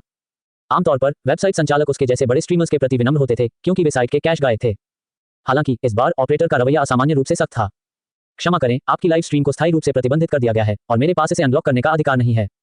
सुन तुजी तुरंत चिंतित हो गए। स्थायी रूप से प्रतिबंधित, ये कैसा मजाक है? क्या आप जानते हैं मैं कौन हूँ? क्या आप जानते हैं कि मेरा अनुबंध कितना ऊंचा है? क्या आप जानते हैं मेरे कितने प्रशंसक हैं? आप मुझ पर स्थायी रूप से प्रतिबंध लगाने का साहस करते हैं। विश्वास करें या न करें, मेरा एक फोन कॉल आपको सीधे नौकरी से निकाल सकता है। फोन के दूसरे छोर पर मौजूद ऑपरेटर भी अभद्र था और उसने गुस्से में जवाब दिया, अरे गंजे, तुम किसे मूर्ख बनाने की कोशिश कर रहे हो? मैंने लंबे समय तक तुम्हारे साथ काम किया है। आप हर दिन इतना अहंकारी व्यवहार करते हैं। क्या आप सचमुच सोचते हैं कि आप कोई बड़े खिलाड़ी हैं? तुम सिर्फ एक इंटरनेट भिखारी हो। मैं आपको बता दूं, जब वेबसाइट आपका प्रचार करती है तो आप एक बड़े इंटरनेट सेलिब्रिटी, एक बड़े स्टार होते हैं। जब वे ऐसा नहीं करते तो आप बस बकवास का एक टुकड़ा हैं। क्या आप जानते हैं कि इस बार आपने किसे नाराज किया है? गुयांग ने एक विशेष एजेंट विकसित किया है जो कैंसर को 100% ठीक कर सकता है। वह ऐसा व्यक्ति है जिसके बारे में पाठ्यपुस्तकों में लिखा जा सकता है और उसके पास मेयर स्तर का कोई व्यक्ति है जो उसका समर्थन कर रहा है। आपने अपनी लाइव स्ट्रीम में लाखों दर्शकों के सामने उनकी बदनामी की, अफवाहें फैलाई और उन्हें श्राप दिया। क्या आप परिणाम सहन कर सकते हैं? ये भी मत देखो कि तुम्हारे पास क्या योग्यता है। मैं आपको बता दूं, न केवल आपके लाइव स्ट्रीमिंग रूम को स्थायी रूप से प्रतिबंधित कर दिया गया है, बल्कि अनुबंध के उल्लंघन के लिए आपको अत्यधिक जुर्माना भी देना होगा। कोई भी अन्य वेबसाइट आपको नहीं चाहेगी। बस ईमानदारी से वापस जाए और अपना घर बेचिए, अपनी कार बेचिए और अपना कर्ज चुकाने के लिए ऋण लीजिए। तुम मूर्ख हो। बात करने के बाद सीधे फोन काट दिया गया। सुन तुजी वहीं पर जमे हुए खड़े थे। उनका पूरा शरीर मानो बिजली की चपेट में आ गया हो। ये खत्म हो गया, ये सब खत्म हो गया। ... इस बीच कर्मचारियों ने पोडियम पर 2 कुर्सियां रखी और युआन कियांग को बैठने के लिए आमंत्रित किया। हालांकि युआन कियांग इस समय थोड़ा थका हुआ और कमजोर लग रहा था, लेकिन उसकी आत्मा असाधारण रूप से भरी हुई थी। उन्होंने दर्शकों की ओर हाथ हिलाया। जियोसा, पहले यहाँ आए और मिस्टर गो और मेरे लिए एक साधारण साक्षात्कार की व्यवस्था करें। गुयांग को तुरंत समझ में आ गया कि युआन कियांग तब हमला करना चाहता था जब लोहा गर्म था और उसकी लोकप्रियता को और बढ़ाने में मदद करना चाहता था। जियोसा फिर कैमरामैन को पोडियम के सामने ले आया और कैमरे से भावुक होकर बोला, प्रिय दर्शकों और दोस्तों, आज हम चिकित्सा नवाचार में एक ऐतिहासिक मोड़ पर खड़े होकर और nano targeted immune activation agent की शानदार शुरुआत को संयुक्त रूप से देखकर बहुत सम्मानित महसूस कर रहे हैं। ये बड़ी उपलब्धि न केवल चिकित्सा के क्षेत्र में एक बड़ी उपलब्धि है, बल्कि अनगिनत कैंसर रोगियों के लिए आशा की रोशनी भी जगमग करेगी। अब से कैंसर के खिलाफ लड़ाई एक बिल्कुल नए अध्याय की शुरुआत करेगी। इस समय बहुप्रतीक्षित वैज्ञानिक प्रतिभा श्री गु और मेयर युआन, जिन्होंने अभी अभी अपना स्वास्थ्य प्राप्त किया है, अपने व्यस्त कार्यक्रम के बावजूद व्यक्तिगत रूप से लाइव प्रसारण में उपस्थित हैं। हमारा मानना है कि आपके दिलों में कई सवाल और उम्मीदें होंगी। चाहे आप इस तकनीक के सिद्धांत के बारे में उत्सुक हो या भविष्य की चिकित्सा देखभाल पर एजेंट के गहरे प्रभाव को समझना चाहते हो, कृपया अपने प्रश्न बुलेट स्क्रीन पर भेजें। इसके बाद आइए हम इस बहुमूल्य समय का लाभ उठाएं और इस असाधारण गहन संवाद को शुरू करें। बोलने के बाद जियोसा ने सोच समझकर अपने साथ ले जा रहे टैबलेट को गुयांग और युआन कियांग के बीच टेबल पर रख दिया, जिससे उनके लिए लाइव स्ट्रीम बुलेट स्क्रीन देखना सुविधाजनक हो गया। उन्होंने तुरंत बुलेट स्क्रीन को स्कैन किया और इस अवसर के लिए उपयुक्त प्रश्नों का सावधानीपूर्वक चयन किया।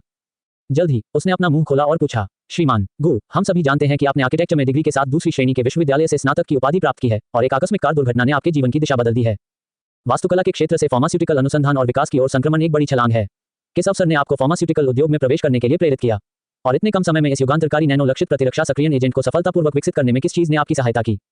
ये प्रश्न काफी प्रातिनिधिक था और ऑनलाइन कई लोगों के भ्रम का केंद्र भी था। आखिरकार अगर ऐसा कोई एजेंट किसी प्रसिद्ध प्रोफेसर के हाथों से आया होता तो ये समझ में आता, लेकिन ये तथ्य कि गुयांग ने इसे विकसित किया वास्तव में आश्चर्यजनक था। सुनने के बाद गुयांग हल्के से मुस्कुराए। वह कार दुर्घटना वास्तव में मेरे जीवन में एक महत्वपूर्ण मोड़ थी।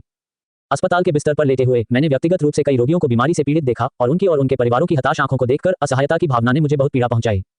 इससे मुझे एहसास हुआ कि कंक्रीट की ऊंची इमारतें बनाने की तुलना में जीवन बचाना अधिक सार्थक हो सकता है। जहां तक एजेंट के विकास की बात है तो यह आकस्मिक नहीं था।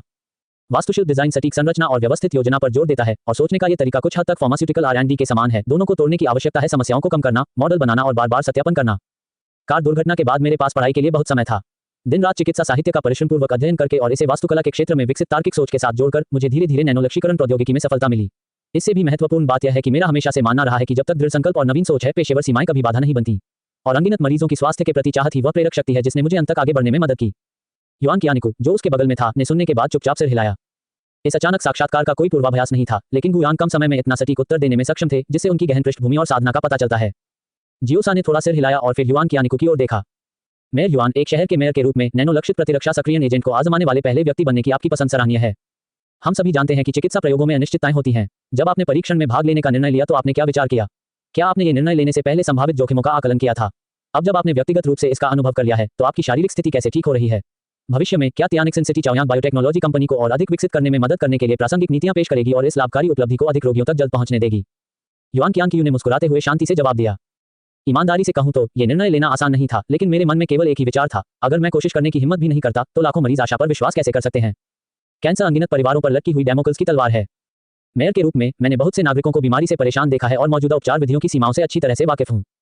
जब मैंने श्री गु की टीम द्वारा विकसित एजेंट के सिद्धांत के बारे में सीखा और प्रारंभिक पशु प्रयोगों से डेटा देखा तो मुझे एहसास हुआ कि यह एक महत्वपूर्ण हो सकता है। कैंसर पर विजय पाने की दिशा में कदम। जोखिम निश्चित रूप से मौजूद हैं, लेकिन बचाई जा सकने वाली अनगिनत जिंदगियों की तुलना में मैं इस अग्रणी बनने के लिए तैयार हूं। मेरी शारीरिक स्थिति अब उम्मीद से बेहतर है और कैंसर कोशिकाएं लगभग पूरी तरह से साफ हो गई हैं। यह न केवल मेरा व्यक्तिगत सौभाग्य है, बल्कि चिकित्सा के क्षेत्र में भी एक बड़ी सफलता है। हम चाओयांग बायोटेक्नोलॉजी कंपनी का पूरा समर्थन करेंगे, अनुसंधान सुविधाओं के लिए तरजीही नीतियां और नैदानिक परीक्षण प्रक्रिया में तेजी लाने के लिए स्थानीय शीर्ष स्तरीय अस्पतालों के साथ सहयोग को बढ़ावा देना। मेरा मानना है कि कई पक्षों के प्रयासों से इस एजेंट को जल्द ही व्यापक रूप से लागू किया जाएगा, जिससे अधिक रोगियों को नया जीवन मिल सकेगा। इसके बाद जियोसा ने कुछ और प्रतिनिधि प्रश्न चुने और क्रमशः गुयांग और युआन कियानिकू से पूछा और उनके उत्तर त्रुटिहीन थे। इन उत्तरों से दो प्रमुख जानकारी प्राप्त हुई। सबसे पहले, नैनो लक्षित प्रतिरक्षा सक्रियण एजेंट वास्तविक और प्रभावी है। अब से कैंसर एक लाइलाज बीमारी नहीं रहेगी। दूसरा, युआन कियानिकू ने स्पष्ट रूप से कहा कि तियानिक्सिन शहर गुयांग के पीछे ठोस समर्थन बन जाएगा और उद्योग की एक नई दिग्गज कंपनी पहले ही उभर चुकी है, जिसे रोका नहीं जा सकता। आधिकारिक प्रश्नोत्तर सत्र समाप्त होने के बाद जियोसा का ध्यान एक ऐसे प्रश्न ने खींचा जो बार बार स्क्रीन पर आ रहा था। काफी झिझक के बाद भी वह बोला, अगला प्रश्न थोड़ा विवादास्पद हो सकता है। मुझे आश्चर्य है कि क्या श्री गु बुरा मानेंगे। गुयांग ने शांति से कहा, पूछिए, ऑनलाइन लाखों दर्शकों के साथ आमने सामने संवाद करने का अवसर दुर्लभ है। अगर हम केवल आधिकारिक प्रश्न पूछें तो यह थोड़ी शर्म की बात होगी। जियोसा मुस्कुराया, श्रीमान, गु वास्तव में खुले विचारों वाला है। कुछ समय पहले एक बयान ऑनलाइन प्रसारित हुआ जिससे भारी हलचल मच गई। कुछ लोगों ने दावा किया कि आपने जो एजेंट विकसित किया है वह हार्वेस्ट लीक, आम लोगों का शोषण करने के लिए एक शब्द है, और यह भी कहा कि आप ब्लैक नाइट बुचर से जुड़े थे और पर्दे के पीछे की पूंजी या शत्रुतापूर्ण विदेशी ताकतों द्वारा तैयार किया गया एक उपकरण था। यहां तक कि बड़ी मात्रा में सबूत भी सूचीबद्ध किए। प्रासंगिक सामग्री को ऑनलाइन लाखों बार अग्रेषित और पसंद किया गया है। इन बयानों पर आपकी क्या राय है? ये सुनने के बाद गुयांग अपने आप को रोक नहीं सका और हंसने लगा और अर्ध मजाक में कहा, ईमानदारी से कहूं तो नैनो लक्षित इम्यून एजेंट को बढ़ावा देने की प्रक्रिया के दौरान मुझे वास्तव में अनगिनत बदनामी झेलनी पड़ी है, खासकर उन लोगों से जिन्होंने अफवाहें फैलाने और मुझे बदनाम करने के लिए इंटरनेट ट्रोल्स को काम पर रखा था। कभी कभी मैं ये भी सोचता हूं, अगर मैं वास्तव में ब्लैक नाइट बुचर से जुड़ा होता तो शायद यह अच्छी बात होती। ये बोलते हुए वह रुक गया। उसकी तेज नजर कैमरे के लेंस पर पड़ी। उस मामले में जो लोग अफवाहें फैलाते हैं और पर्दे के पीछे मुझे बदनाम करते हैं और अनुचित व्यावसायिक प्रतिस्पर्धा में शामिल होते हैं, उन्हें सावधान रहना चाहिए। ब्लैक नाइट बुचर आपकी तलाश में आएगा। अध्याय 159, 3 प्रमुख परिवार अग्रणी चिकित्सा कंपनियां। हालांकि गुयांग ने लाइव प्रसारण स्क्रीन के सामने उन शब्दों को मजाकिया लहजे में कहा था, फिर भी दोषी विवेक वाले कई लोग थे जिन्होंने उन्हें सुनते ही अपनी रीढ़ में ठंडक महसूस की। और कोई कारण नहीं था। ब्लैक नाइट बुचर की निवारक शक्ति बहुत ही भयानक थी। ... इस समय तियानिक्सिन शहर के एक आलीशान क्लब के शीर्ष मंजिल के निजी कमरे में शानदार हॉल में 40 के करीब 3 अधेड़ उम्र के आदमी बैठे थे। वे सभी भव्य कपड़े पहने हुए थे, इतने सारे विलासिता के सामानों से सजे हुए थे कि ऐसा लग रहा था कि वे उनके ऊपर लटके हुए हैं। एक नजर में वे स्पष्ट रूप से ऐसे लोग थे जो लंबे समय से उच्च पदों पर आसीन थे। सिरहाने सुनहरे बाल और सुनहरे फ्रेम वाला चश्मा पहने एक अधेड़ उम्र का आदमी बैठा था। उनके पास आधा पश्चिमी वंश था जिसका नाम लू जियाओचेन था। उनके नियंत्रण में प्रौद्योगिकी कंपनियों ने देश भर में सभी टीकों के उत्पादन और इंजेक्शन के साथ साथ विभिन्न अन्य क्षेत्रों पर लगभग एकाधिकार कर लिया, जिससे वे चिकित्सा उद्योग में पूर्ण नेता बन गए। बाईं ओर के मध्यम आयु वर्ग के व्यक्ति का वजन थोड़ा अधिक था, जिसके बाल जेल की एक मोटी परत के साथ सावधानीपूर्वक स्टाइल किए गए 3/7 भाग का निर्माण कर रहे थे। इस समय उसने अपना सिर भी नहीं उठाया, अपने हाथ में स्पगेटी का स्वाद लेने में व्यस्त था। उसका नाम हेयन था। दही फैमिली, जिसका उन्होंने नेतृत्व किया, मुख्य रूप से विभिन्न स्वास्थ्य पूरकों और पोषण उत्पादों के उत्पादन के लिए जिम्मेदार थी, जिसमें लगभग हर परियोजना बेहद लाभदायक थी। दाहिनी ओर बैठा व्यक्ति कुछ पतला था, उसकी आंखें गहरी धसी हुई थीं, वह अपनी उंगलियों के बीच एक मोटी सिगार पकड़े हुए था, कभी कभी कश लेता था और 1-2 बार खांसता था, जैसे कि वह फेफड़ों की बीमारी का मरीज हो। उसका नाम हो कैंग था और उसके नियंत्रण वाली कंपनियां मुख्य रूप से कैंसर, ट्यूमर सहित विभिन्न कठिन और जटिल बीमारियों के उपचार की आपूर्ति के लिए जिम्मेदार थीं। तीनों इस समय लाइव प्रसारण प्रदर्शित करने वाली बड़ी स्क्रीन को देख रहे थे। जब उन्होंने वाक्यांश "ब्लैक नाइट बुचर तुम्हारे लिए आएगा" सुना तो हर किसी की आंखों में एक ठंडी चमक दिखाई दी और उन्होंने अपनी मुट्ठियां कसकर भींच लीं। हो कैंग ने शाप दिया, एक बदबूदार लड़का जिसने अभी तक अपने पूरे बाल भी नहीं उगाए हैं, वास्तव में मुझे धमकी देने की हिम्मत कर रहा है। हे, चिकित्सा उद्योग कोई ऐसी चीज नहीं है जिसमें कोई भी इसमें प्रवेश करने के लिए योग्य हो। लू जियाओचेन ने धीरे से अपना सोने का रिम वाला चश्मा मुंह पर उठाया, आह भरी और कहा, यह क्रोध करने वाला है। यदि इस नैनो लक्षित प्रतिरक्षा सक्रियण एजेंट को व्यापक रूप से बाजार में पेश किया जाता है तो आपके परिवार का मुनाफा संभवतः आधा हो जाएगा। हो कैंग ने ठंडे स्वर में कहा, वहां खड़े होकर बकवास मत करो। कैंसर ट्यूमर के बाजार में आपके लू परिवार की भी एक निश्चित हिस्सेदारी है। क्या आपको लगता है कि सिर्फ मेरे कारण आपका पैसा नहीं डूबेगा? इसके अलावा एक बार जब ये चाओयांग बायोटेक्नोलॉजी कंपनी इस नैनो लक्षित प्रतिरक्षा सक्रियण एजेंट द्वारा पेश किए गए कैंसर के लिए 100% इलाज दर के साथ पैर जमा लेती है तो ये जल्दी से सभी रोगियों के मन में विश्वास पैदा कर देगी। भविष्य में सर्दी की दवा भी शायद उन्हीं की कंपनी से खरीदी जाएगी। बेहतर होगा कि आप प्रार्थना करें कि वह बाद में कोई टीका या ऐसी कोई चीज जारी न करें, अन्यथा आपका भाग्य इससे बेहतर नहीं होगा। लू जियाओचेन का चेहरा तुरंत काला पड़ गया और वह दहाड़ उठा। मैं उसे 10 गुना साहस दूंगा और फिर भी वह साहस नहीं करेगा।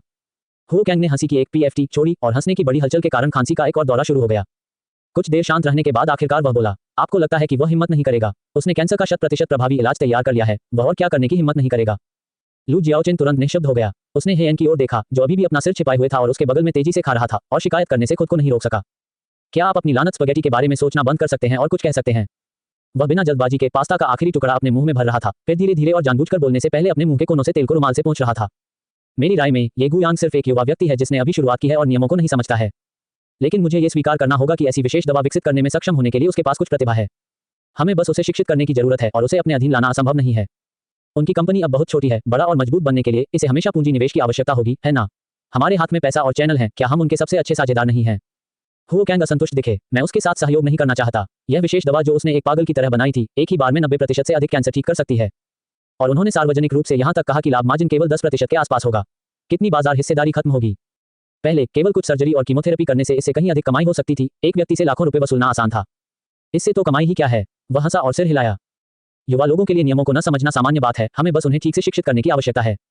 बस उसे चिकित्सा बाजार के 3 बुनियादी सिद्धांतों को समझाएं, सुरक्षा, महंगापन और अक्षमता। हा। मुझे लगता है कि यह युवक काफी प्रतिभाशाली है। यदि वह हमारे द्वारा उपयोग किया जा सके तो शायद वह हमें बाद में अधिक लाभ दिला सकता है। लू जियाओचेन, जो ऊपर बैठा था, ने यह सुनने के बाद एक पल के लिए सोचा और सिर हिलाया। मुझे भी लगता है कि उसका मतलब समझ में आता है। चूंकि यह मामला पहले ही हो चुका है और इम्यून एक्टिवेशन एजेंट जारी कर दिया गया है, ऑनलाइन ट्रोल्स को काम पर रखने के हमारे पिछले सामान्य तरीके शायद अब उस पर काम नहीं करेंगे। अब एकमात्र तरीका यह है कि उसे हमारे लिए काम करने का रास्ता खोजा जाए। यदि संभव हो तो घाटे की भरपाई के लिए उसकी चाओयांग बायोटेक्नोलॉजी कंपनी का यथासंभव अधिग्रहण कर लें। हुओ कैंग ने तिरस्कारपूर्ण दृष्टि से अपने सिगार का एक गहरा कश लिया। आप लोग बहुत बढ़िया सोच रहे हैं। हालांकि क्या वह आदमी इतना आज्ञाकारी होगा? मत भूलो, सामान्य युवा अक्सर विद्रोही होते हैं। उनके जैसे प्रतिभाशाली व्यक्ति की तो बात ही छोड़ दें। उससे कुत्ते की तरह हमारे लिए काम करने की उम्मीद करना शायद अवास्तविक है। वह दिल खोलकर हंसा। अगर हम पारंपरिक तरीकों का उपयोग करते हैं तो यह वास्तव में अवास्तविक है, लेकिन मेरे पास अपना तरीका है। इतना कहने के बाद वह अपनी कुर्सी पर पीछे झुक गया और मेज को धीरे से अपने हाथ से थपथपाया। अगले ही पल स्वागत कक्ष का दरवाजा धीरे से खुला। 6 फीट से अधिक लंबा एक मांसल व्यक्ति, जिसकी मांसपेशियां उसके सूट से बाहर निकलने वाली थी, दरवाजे पर दिखाई दिया। उसकी खोपड़ी की बालियों की जोड़ी एक भयानक रोशनी को दर्शाती हुई आगे पीछे घूम रही थी। ये शख्स कोई और नहीं बल्कि अंडरग्राउंड बॉक्सिंग जिम के मौजूदा मास्टर मिंग जियो थे। उन्होंने अपना गला साफ किया और उनका परिचय कराया। ये तियानिक्सिन सिटी अंडरग्राउंड बॉक्सिंग जिम के मालिक मिंग जियो हैं। उन्होंने लाशों के पहाड़ और खून के समुद्र से लड़ते हुए अपना रास्ता बनाया है और पूरी भूमिगत दुनिया में उनकी एक डरावनी प्रतिष्ठा है। उनसे मेरा परिचय भाग्य की बात थी। वह गुयान को सबक सिखाने के मामले से निपटने में हमारी मदद करेगा। मिंग जियाओ के चेहरे पर एक आत्मविश्वास भरी मुस्कान तैर गई। वह 3 बड़ी आकृतियों की ओर बढ़ा और थोड़ा झुक गया। यहां तक कि राष्ट्रीय चिकित्सा उद्योग को नियंत्रित करने वाले 3 विशाल परिवारों का सामना करते समय भी मिंग जियो ने न तो विनम्रता दिखाई और न ही अहंकार, जिसके बजाय उसके सामने के 3 लोगों ने उसे नई आंखों से देखा। मिंग जियो ने कहा, कृपया निश्चिंत रहें मेरे 3 दोस्तों। मेरे साथ मिंग जियाओ, इसे संभालते हुए मैं आपको बिल्कुल भी परेशानी नहीं पहुंचाऊंगा। मैं गारंटी देता हूं कि 1 सप्ताह के भीतर ये गुयान कुत्ते की तरह आपके प्रति समर्पित हो जाएगा। ये सुनकर तीनों प्रमुख व्यक्ति अत्यंत संतुष्ट हुए। अपनी वर्तमान स्थिति और स्थिति के साथ उनके पास वह सब कुछ था जो वे चाहते थे और वे कोई भी जोखिम लेने को तैयार नहीं थे। मिंग जियाओ की मदद पाना बहुत अच्छा था। लू जियाओचेन अपनी कुर्सी पर पीछे झुक गया, उसकी आंखें आधी बंद थीं और बोला, मैं आपकी सराहना करता हूं। यदि आप इस मामले को अच्छी तरह से संभालते हैं तो हमारे 3 परिवार आपको प्रबंधन के लिए सैकड़ों करोड़ बाजार मूल्य वाली एक छोटी कंपनी दे सकते हैं। यह आपको जीवन भर चिंता मुक्त जीवन की गारंटी देगा। मिंग जियाओ की मुस्कान और भी उज्जवल हो गई। उसने ये नौकरी सिर्फ पैसों के लिए की थी। अध्याय 160, आपको वेतन वृद्धि दें। क्लब के निजी कमरे से निकलने के बाद मिंग जियो अपनी निजी कार में लौट आए और उनके बगल में उनके कनिष्ठ शिष्य ने सोच समझकर उनके लिए सिगरेट जलाई। मिंग जियो अपने मुंह के कोने पर मुस्कुराया और एक गहरी कश खींची।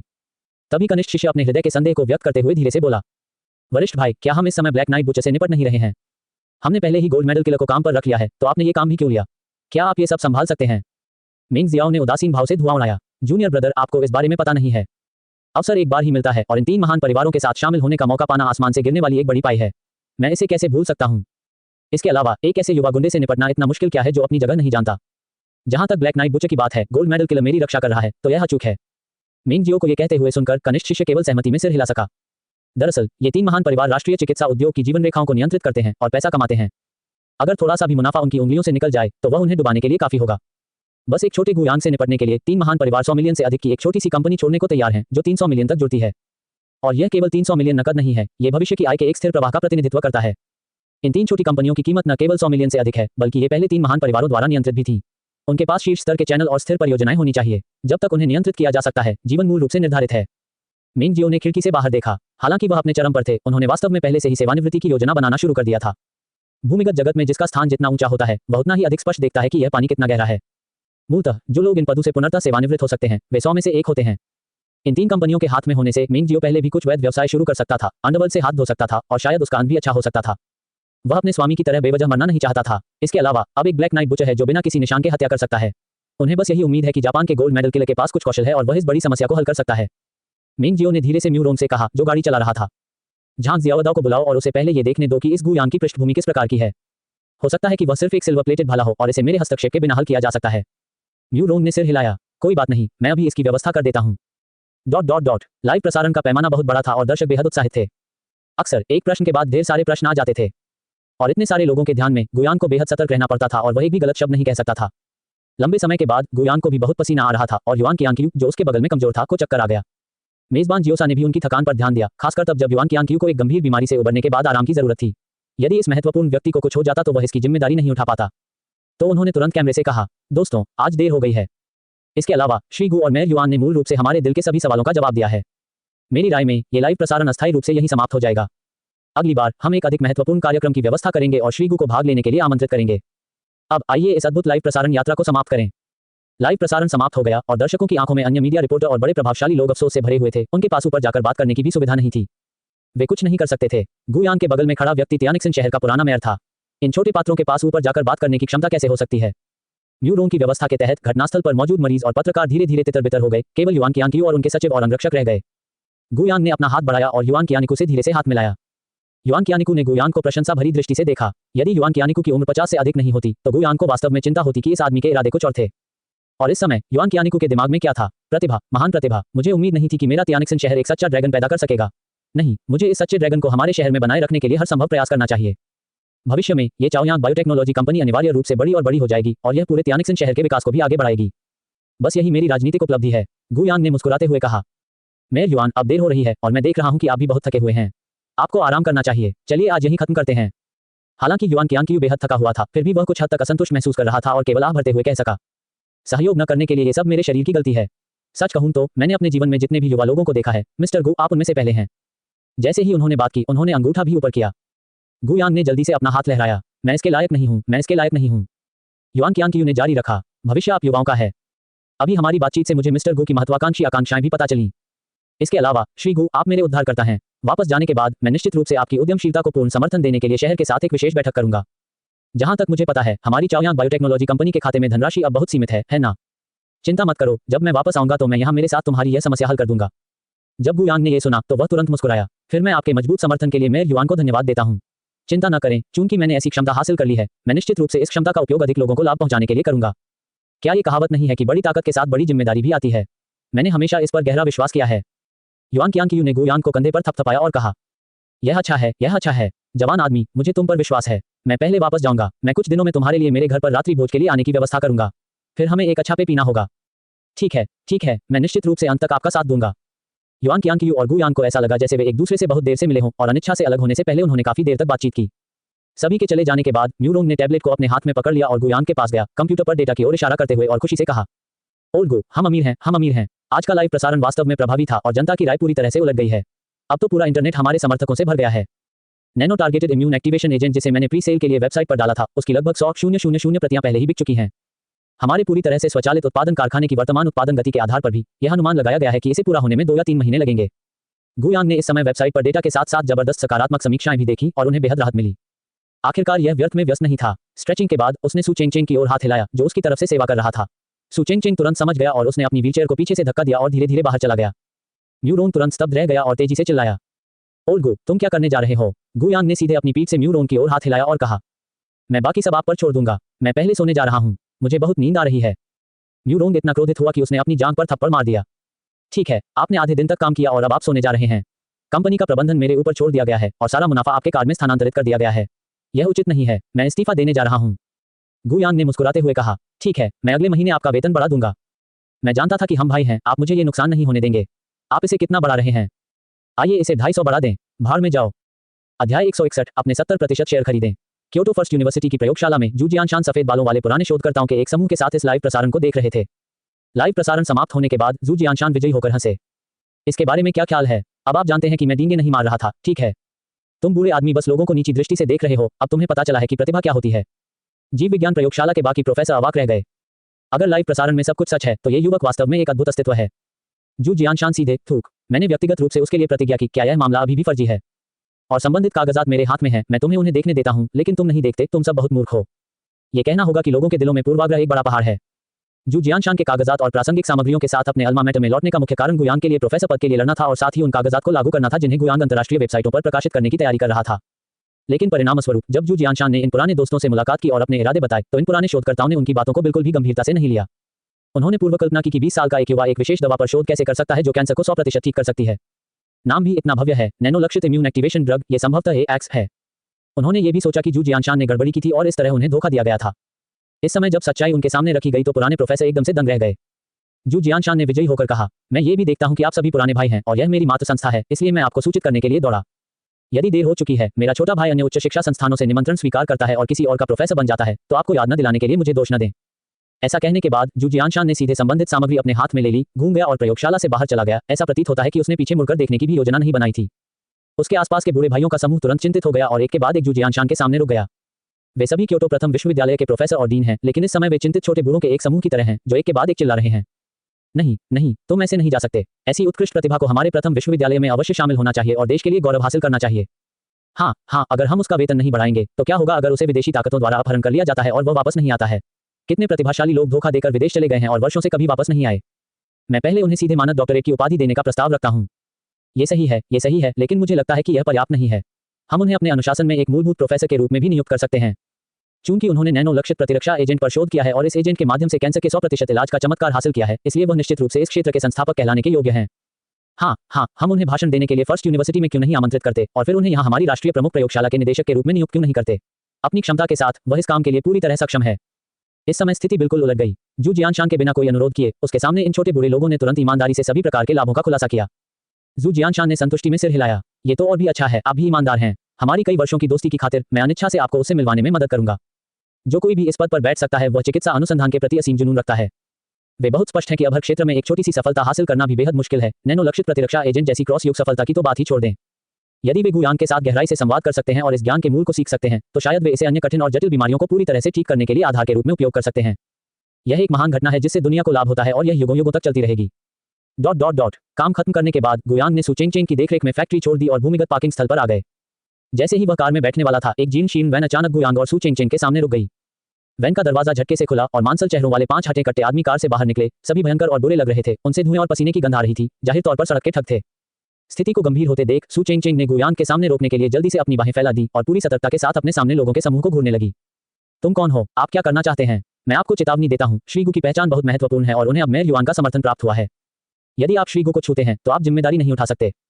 जल्दी करो और चले जाओ, नहीं तो मैं पुलिस को बुला लूंगा। सु चेंगचेंग एक नजर में बता सकते थे कि ये लोग अच्छे नहीं थे। उन्हें शब्दों से धमकाने के बाद उसने अपना मोबाइल फोन निकाला और प्रवर्तन ब्यूरो को फोन करने के लिए तैयार हो गई। लेकिन इस समय सामने काले मुर्गे की कंघी वाले व्यक्ति ने उसे जोर से थप्पड़ मारा, जिससे सीधे सु चेंगचेंग का मोबाइल फोन 10 मीटर से अधिक दूर उड़ गया, जिससे थट की आवाज आई और वह कबाड़ के ढेर में बदल गया।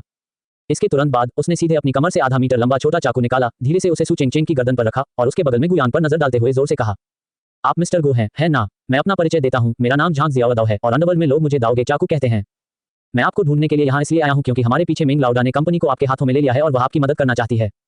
मैंने सुना है कि आपकी चाओयांग बायोटेक्नोलॉजी कंपनी इस समय वित्तीय कठिनाइयों का सामना कर रही है, इसलिए हमारी मेंग लाओडा आपके हाथों में कंपनी के 70% शेयर खरीदने के लिए 1 मिलियन युआन की निश्चित कीमत पर निवेश करने की योजना बना रही है। यदि आप सहमत हैं तो बस इस अनुबंध पर हस्ताक्षर करें और हम अब से एक परिवार होंगे। आपका व्यवसाय अब से मेरा व्यवसाय होगा और मैं अब आपको हॉटपॉट खाने और बातचीत करने के लिए भी ले जा सकता हूँ। इतना कहने के बाद उसने लापरवाही से अपने बगल वाले छोटे भाई से मोटे अनुबंधों का ढेर ले लिया और उन्हें गुयांग की बाहों में फेंक दिया।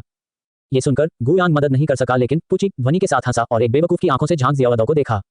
दाओगे चाकू, ठीक है, आपकी शक्ल देखकर लगता है कि आप एक अनपढ़ व्यक्ति हैं। 1 मिलियन युआन में कंपनी के 70% शेयर खरीदने के लिए मेरे हाथ में हैं। आप वास्तव में बेशर्म हैं। 10 लाख युआन तो क्या, 100 मिलियन युआन भी मेरे साथ बातचीत करने के योग्य नहीं है। जब झांक जियाओदाओ ने गुयांग के शब्द सुने तो उसकी आंखें तुरंत तेज हो गईं। मैं कहता हूँ, क्या तुम जिद्दी अपंग हो जो तर्क सुनने से इनकार करते हो? इससे कोई फर्क नहीं पड़ता। अगर आपको लगता है कि कीमत सही नहीं है तो हमारे साथ कार में बैठें और जब हम जगह पर पहुंचेंगे तो हम विस्तार से बात कर सकते हैं। चिंता मत करो, हमारे मेंग लॉडा के पास बहुत पैसा है और वह तुम्हारे साथ बुरा व्यवहार नहीं करेगा। और कभी कभी बिजनेस करते समय आपको सिर्फ पैसे पर ही ध्यान नहीं देना चाहिए, आपको अपनी सुरक्षा पर भी ध्यान देना होगा। अगर आपके पास इसका आनंद लेने के लिए जीवन नहीं है तो पैसा कमाने का क्या मतलब है? झांक जियाओदाओ के शब्द धमकी से भरे थे, लेकिन गुयांग को कोई जल्दी नहीं थी और उसके सामने उसने अपने हाथ में रखे मोटे कॉन्ट्रैक्ट के ढेर को थोड़ा थोड़ा करके कागज की एक ठोस गेंद में बदल दिया। झांक जियाओदाओ ने इस पर कोई प्रतिक्रिया नहीं दी थी कि गुयांग क्या करना चाहता था, जब अगले ही पल कागज की यह गेंद तोप के गोले की तरह सीधे उसके चेहरे की ओर उड़ गई और उसकी नाक के पुल से टकरा गई। अपार बल ने उसे सीधे जमीन पर गिरा दिया और उसकी नाक के पुल में तीव्र दर्द ने उसके आंसुओं को स्वतंत्र रूप से बहने दिया। वह लड़खड़ाकर अपने पैरों पर खड़ा हो गया। उसने अपने हाथ से अपनी नाक को छुआ और यह सब गर्म खून था। उसकी नाक की हड्डी पूरी तरह से टूट गई थी। झांक जियाओदाओ तुरंत क्रोधित हो गया। उसने अपनी मुट्ठी कसकर भींच ली और दहाड़ने लगा। क्या गड़बड़ है? अध्याय 162। इस पक्षाघात का अभ्यास किया गया है। झांक जियाओदाओ को एक छोटा बॉस माना जा सकता है, अंडरवर्ल्ड में थोड़ी प्रतिष्ठा वाला व्यक्ति। कागज की गेंद से जमीन पर गिरा दिया जाना, उसकी नाक की हड्डी टूट जाना एक अत्यंत अपमानजनक बात थी। अपने हाथ में छोटा चाकू लहराते हुए उसने गुयांग के चेहरे पर एक कट मारने की तैयारी की। सु चेंगचेंग चौंक गया और भागने के लिए तैयार गुयांग की व्हीलचेयर खींच ली। हालांकि गुयांग ने हल्के से हाथ बढ़ाया और सु चेंगचेंग को एक तरफ धकेल दिया। झांक जियाओदाओ पहले ही गुयांग के सामने दौड़ चुका था और उसने अपने चाकू से उसे बुरी तरह काट डाला। हर किसी को लग रहा था कि गुयांग को काट दिया जाएगा, लेकिन नतीजा ये हुआ कि व्हीलचेयर पर बैठे गुयांग ने बिना भाव बदले चाकू का सामना किया। जैसे ही चाकू गिरने वाला था उसने अचानक कार्रवाई की और झांक जियाओदाओ की कलाई को मजबूती से पकड़ लिया। झांक जियाओदाओ की आंखें तुरंत चौड़ी हो गईं। उसने कभी नहीं सोचा था कि उसके सामने लकवाग्रस्त दिखने वाले व्यक्ति के हाथ में इतनी ताकत होगी। उसकी जकड़ी हुई कलाई हिलने डुलने में पूरी तरह असमर्थ थी। इसके तुरंत बाद उसे एक भयानक दर्द हुआ और वह जंगली सुअर की तरह चिल्लाने लगा। दर्द, दर्द, दर्द, अरे मुझे जाने दो। हताशा में उसने अपने दूसरे हाथ से गुयांग पर मुक्का मारने की तैयारी की। लेकिन जिस हाथ से गुयांग ने अपनी कलाई पकड़ी थी, उसने अचानक फिर से जोर लगाया और एक क्रैक के साथ उसकी कलाई जबरन 90 डिग्री तक झुक गई। हड्डी टूटकर साफ हो गई। हड्डी के नुकीले टुकड़े त्वचा में भी छेद कर जाते हैं, उजागर हो जाते हैं और खून से लथपथ हो जाते हैं, जिससे किसी के भी पैरों से देखते ही कमजोर हो जाते हैं। उस पल में झांग शियाओदाओ ने अपनी सारी ताकत खो दी। वह धम से अपने घुटनों पर गिर गया। उसका चेहरा पीला पड़ गया, ठंडा पसीना बह रहा था, वह बोलने में भी असमर्थ था। ये तीव्र दर्द उसकी सहनशक्ति की सीमा को पार कर गया था। गुयांग ने एक हल्का झटका दिया और झांग जियाओदाओ, जिसका हाथ पहले ही टूट चुका था, तुरंत 2 या 3 मीटर दूर उड़ गया। वह जमीन पर दुबका हुआ था, अपने टूटे हुए हाथ को ढंक रहा था और जोर जोर से कांप रहा था। शेष अधीनस्थ दौड़ पड़े, उनके चेहरे चिंता से भरे थे, लेकिन उनकी आंखें डर से भरी थीं। दाओगे चाकू, आप कैसे हैं? क्या हमें एम्बुलेंस बुलानी चाहिए? ये बुरा है, जल्दी से कुछ पट्टियां ले आओ। झांग जियाओदाओ ने अपने होश में आने के लिए संघर्ष किया और अपने बगल के भाइयों पर दहाड़ते हुए कहा, तुम किस लिए खड़े हो? जल्दी करो, अपने चाकुओं का प्रयोग करो, उसे काट काट कर मार डालो। हालांकि उसके बगल वाले अधीनस्थ ने डरते हुए कहा, दाओगे चाकू, मिंग लाओडा ने कहा कि इस लकवाग्रस्त व्यक्ति के जीवन को नुकसान न पहुंचाएं, उसका अभी भी मूल्य है। झांग जियाओदाओ क्रोधित थे और उन्होंने शाप दिया, तो उसे काट काट कर मत मारो, उसे आधा काट कर मार डालना ठीक है। हालांकि शेष 5 अधीनस्थों में से कोई भी कार्य करने को तैयार नहीं था। क्या आप मजाक कर रहे हैं? वे पैसे के लिए इस व्यवसाय में हैं, प्रति माह केवल 2 या 3 हजार युआन, क्या यह उनके जीवन को जोखिम में डालने लायक है? झांग जियाओदाओ ने स्पष्ट रूप से एक सबक सीखा था, उसके हाथ की हड्डी टूट गई थी, हड्डी मांस और त्वचा को भी छेद रही थी। क्या ऐसा कुछ ठीक हो सकता है? हो सकता है कि अब से वह एक सशस्त्र नायक बन जाए या उसे विकलांगता प्रमाण पत्र भी मिल जाए। उपस्थित लोगों में से कोई भी झांग शियाओदाओ की तरह अंत नहीं करना चाहता था। यह बिल्कुल भी लकवाग्रस्त व्यक्ति नहीं था, बल्कि स्पष्ट रूप से एक निर्दयी विशेषज्ञ था जिसने बिना पलक झपकाए हत्या कर दी। गुयांग ने केवल एक चाल से झांग जियाओदाओ को वश में कर लिया। उन्होंने झांग जियाओदाओ की दयनीय स्थिति को देखा, बिना कुछ बोले केवल एक तिरस्कारपूर्ण मुस्कान दी। और इस भयानक मुस्कान ने पहले से ही शेष अधीनस्थों को उनकी बुद्धि से डरा दिया था, जिससे वे आगे बढ़ने से डर रहे थे। झांग जियाओदाओ गुस्से में था और इस समय वह ये भी समझ गया कि उसके बगल वाले उसके भाई क्या सोच रहे थे। ईमानदारी से कहूं तो यदि वह होता तो वह निश्चित रूप से अभी ऊपर जाकर मौत के घाट नहीं उतारता। यह अभिशप्त लकवाग्रस्त व्यक्ति स्पष्ट रूप से अपनी ताकत छिपा रहा था और वह कोई ऐसा व्यक्ति नहीं था जिसे वे केवल छोटे मोटे लोग संभाल सकें। उसने अपने दांत भींच लिए और गुयांग को घूर कर देखा। यह मत सोचिए कि आप जो चाहें कर सकते हैं सिर्फ इसलिए कि आपके पास कुछ कौशल है। आपने मुझे हराया, लेकिन क्या आप मिंग लाओडा को हरा सकते हैं? इसके अलावा हमारे बॉक्सिंग जिम के अंतर्गत हजारों भाई हैं, क्या आप उन सभी से लड़ सकते हैं? बस इंतजार करो और देखो, तुम्हें इसका पछतावा होगा। झांग जियाओदाओ ने बोलना समाप्त करने के बाद फिर से अपने बगल के भाइयों की ओर घूर कर देखा। तुम अभी भी किस लिए खड़े हो? मुझे कार में बिठाने में मदद करो। बाकी भाइयों को राहत मिली, वे अंततः पीछे हट गए और एक और दिन के वेतन के लिए छुट्टी ले सकते थे। उन्होंने तेजी से और घबराकर गंभीर रूप से घायल झांग जियाओदाओ को कार में बिठाने में मदद की। ड्राइवर ने एक शब्द भी नहीं कहा, अपनी सीट बेल्ट भी नहीं बांधी और गैस पेडल दबाकर तेजी से भाग गया। सु चिंग उसके पास अवाक रह गया। वह भी बहुत डरी हुई थी, उसे नहीं पता था कि आगे क्या होगा और उसने कभी उम्मीद नहीं की थी कि गुयांग में ऐसी क्षमता होगी जो एक ही चाल से झांग जियाओदाओ को पंगु बना देगी। उसने कुछ प्रशंसा के साथ गुयांग की ओर देखा, केवल यह पाया कि गुयांग उस समय अपनी आंखें आधी बंद कर रहा था, कुछ बुदबुदा रहा था, जैसे कि कोई अजीब मंत्र बोल रहा हो। सु चिंग ने उसे परेशान करने की हिम्मत नहीं की। जब गुयांग ने मंत्र का जाप पूरा किया और अपनी आंखें खोली तो उसने उत्साह से कहा, मिस्टर गु, आप अद्भुत हैं। आपने उस झांग जियाओदाओ को सिर्फ एक हाथ से निपटा दिया। क्या आप मार्शल आर्ट का अभ्यास करते थे? गुयांग हल्के से मुस्कुराए। बेशक मैंने किया है, मैं स्ट्रीट डांस और बेली डांस का अभ्यास करता था। क्या आप चाहते हैं कि मैं आपके लिए प्रदर्शन करूं? सु चिंग ने अवाक होकर उसकी ओर आंखें घुमाई। श्रीमान, गु को वास्तव में मजाक करना पसंद है। मजाक कर रहा हूं। क्या तुम भूले नहीं कि मैं एक निर्माण स्थल पर ईंटें हटाता था? क्या मजबूत हाथों का होना सामान्य बात नहीं है? सु चिंग स्तब्ध रह गया। ईंटें हिलाना आपको इतना मजबूत बना सकता है? क्या निर्माण स्थलों पर काम करने वाले सभी युद्ध देवता नहीं हैं? उसने निगल लिया और सावधानी से बोली, मिस्टर गु, क्या आप मुझे कुछ दिनों के प्रशिक्षण के लिए निर्माण स्थल पर जाकर ईंटें हटाने की व्यवस्था कर सकते हैं? गुयांग क्षण भर के लिए स्तब्ध रह गया। क्या तुमने बहुत ज्यादा खा लिया और पचा नहीं पा रहे हो? जब एक लड़की घर पर ठीक है तो उसे प्रशिक्षण की आवश्यकता क्यों होगी? सु चिंग थोड़ा शर्मिंदा था। मुझे ये भी उम्मीद है कि मैं अगली बार मिस्टर गु की रक्षा कर सकूंगा। अगर मैं देखभाल करता और अंगरक्षक दोनों के रूप में काम कर सकता हूं तो क्या मिस्टर गु मुझे एक और वेतन वृद्धि दे सकते हैं? गुयांग मौके पर अवाक रह गया। हर दिन वेतन वृद्धि चाहने के अलावा क्या आप किसी और चीज के बारे में नहीं सोच सकते? किसी और चीज के बारे में बात करने से पहले अपना काम ईमानदारी से करें। सु चिंग ने अपनी जीभ बाहर निकाली और कार में बैठने की तैयारी कर रहे गुयांग को खुशी से धक्का दिया और लापरवाही से पूछा, मैंने अभी मिस्टर गु को कुछ मंत्र बोलते हुए देखा, क्या इसका कोई उपयोग है?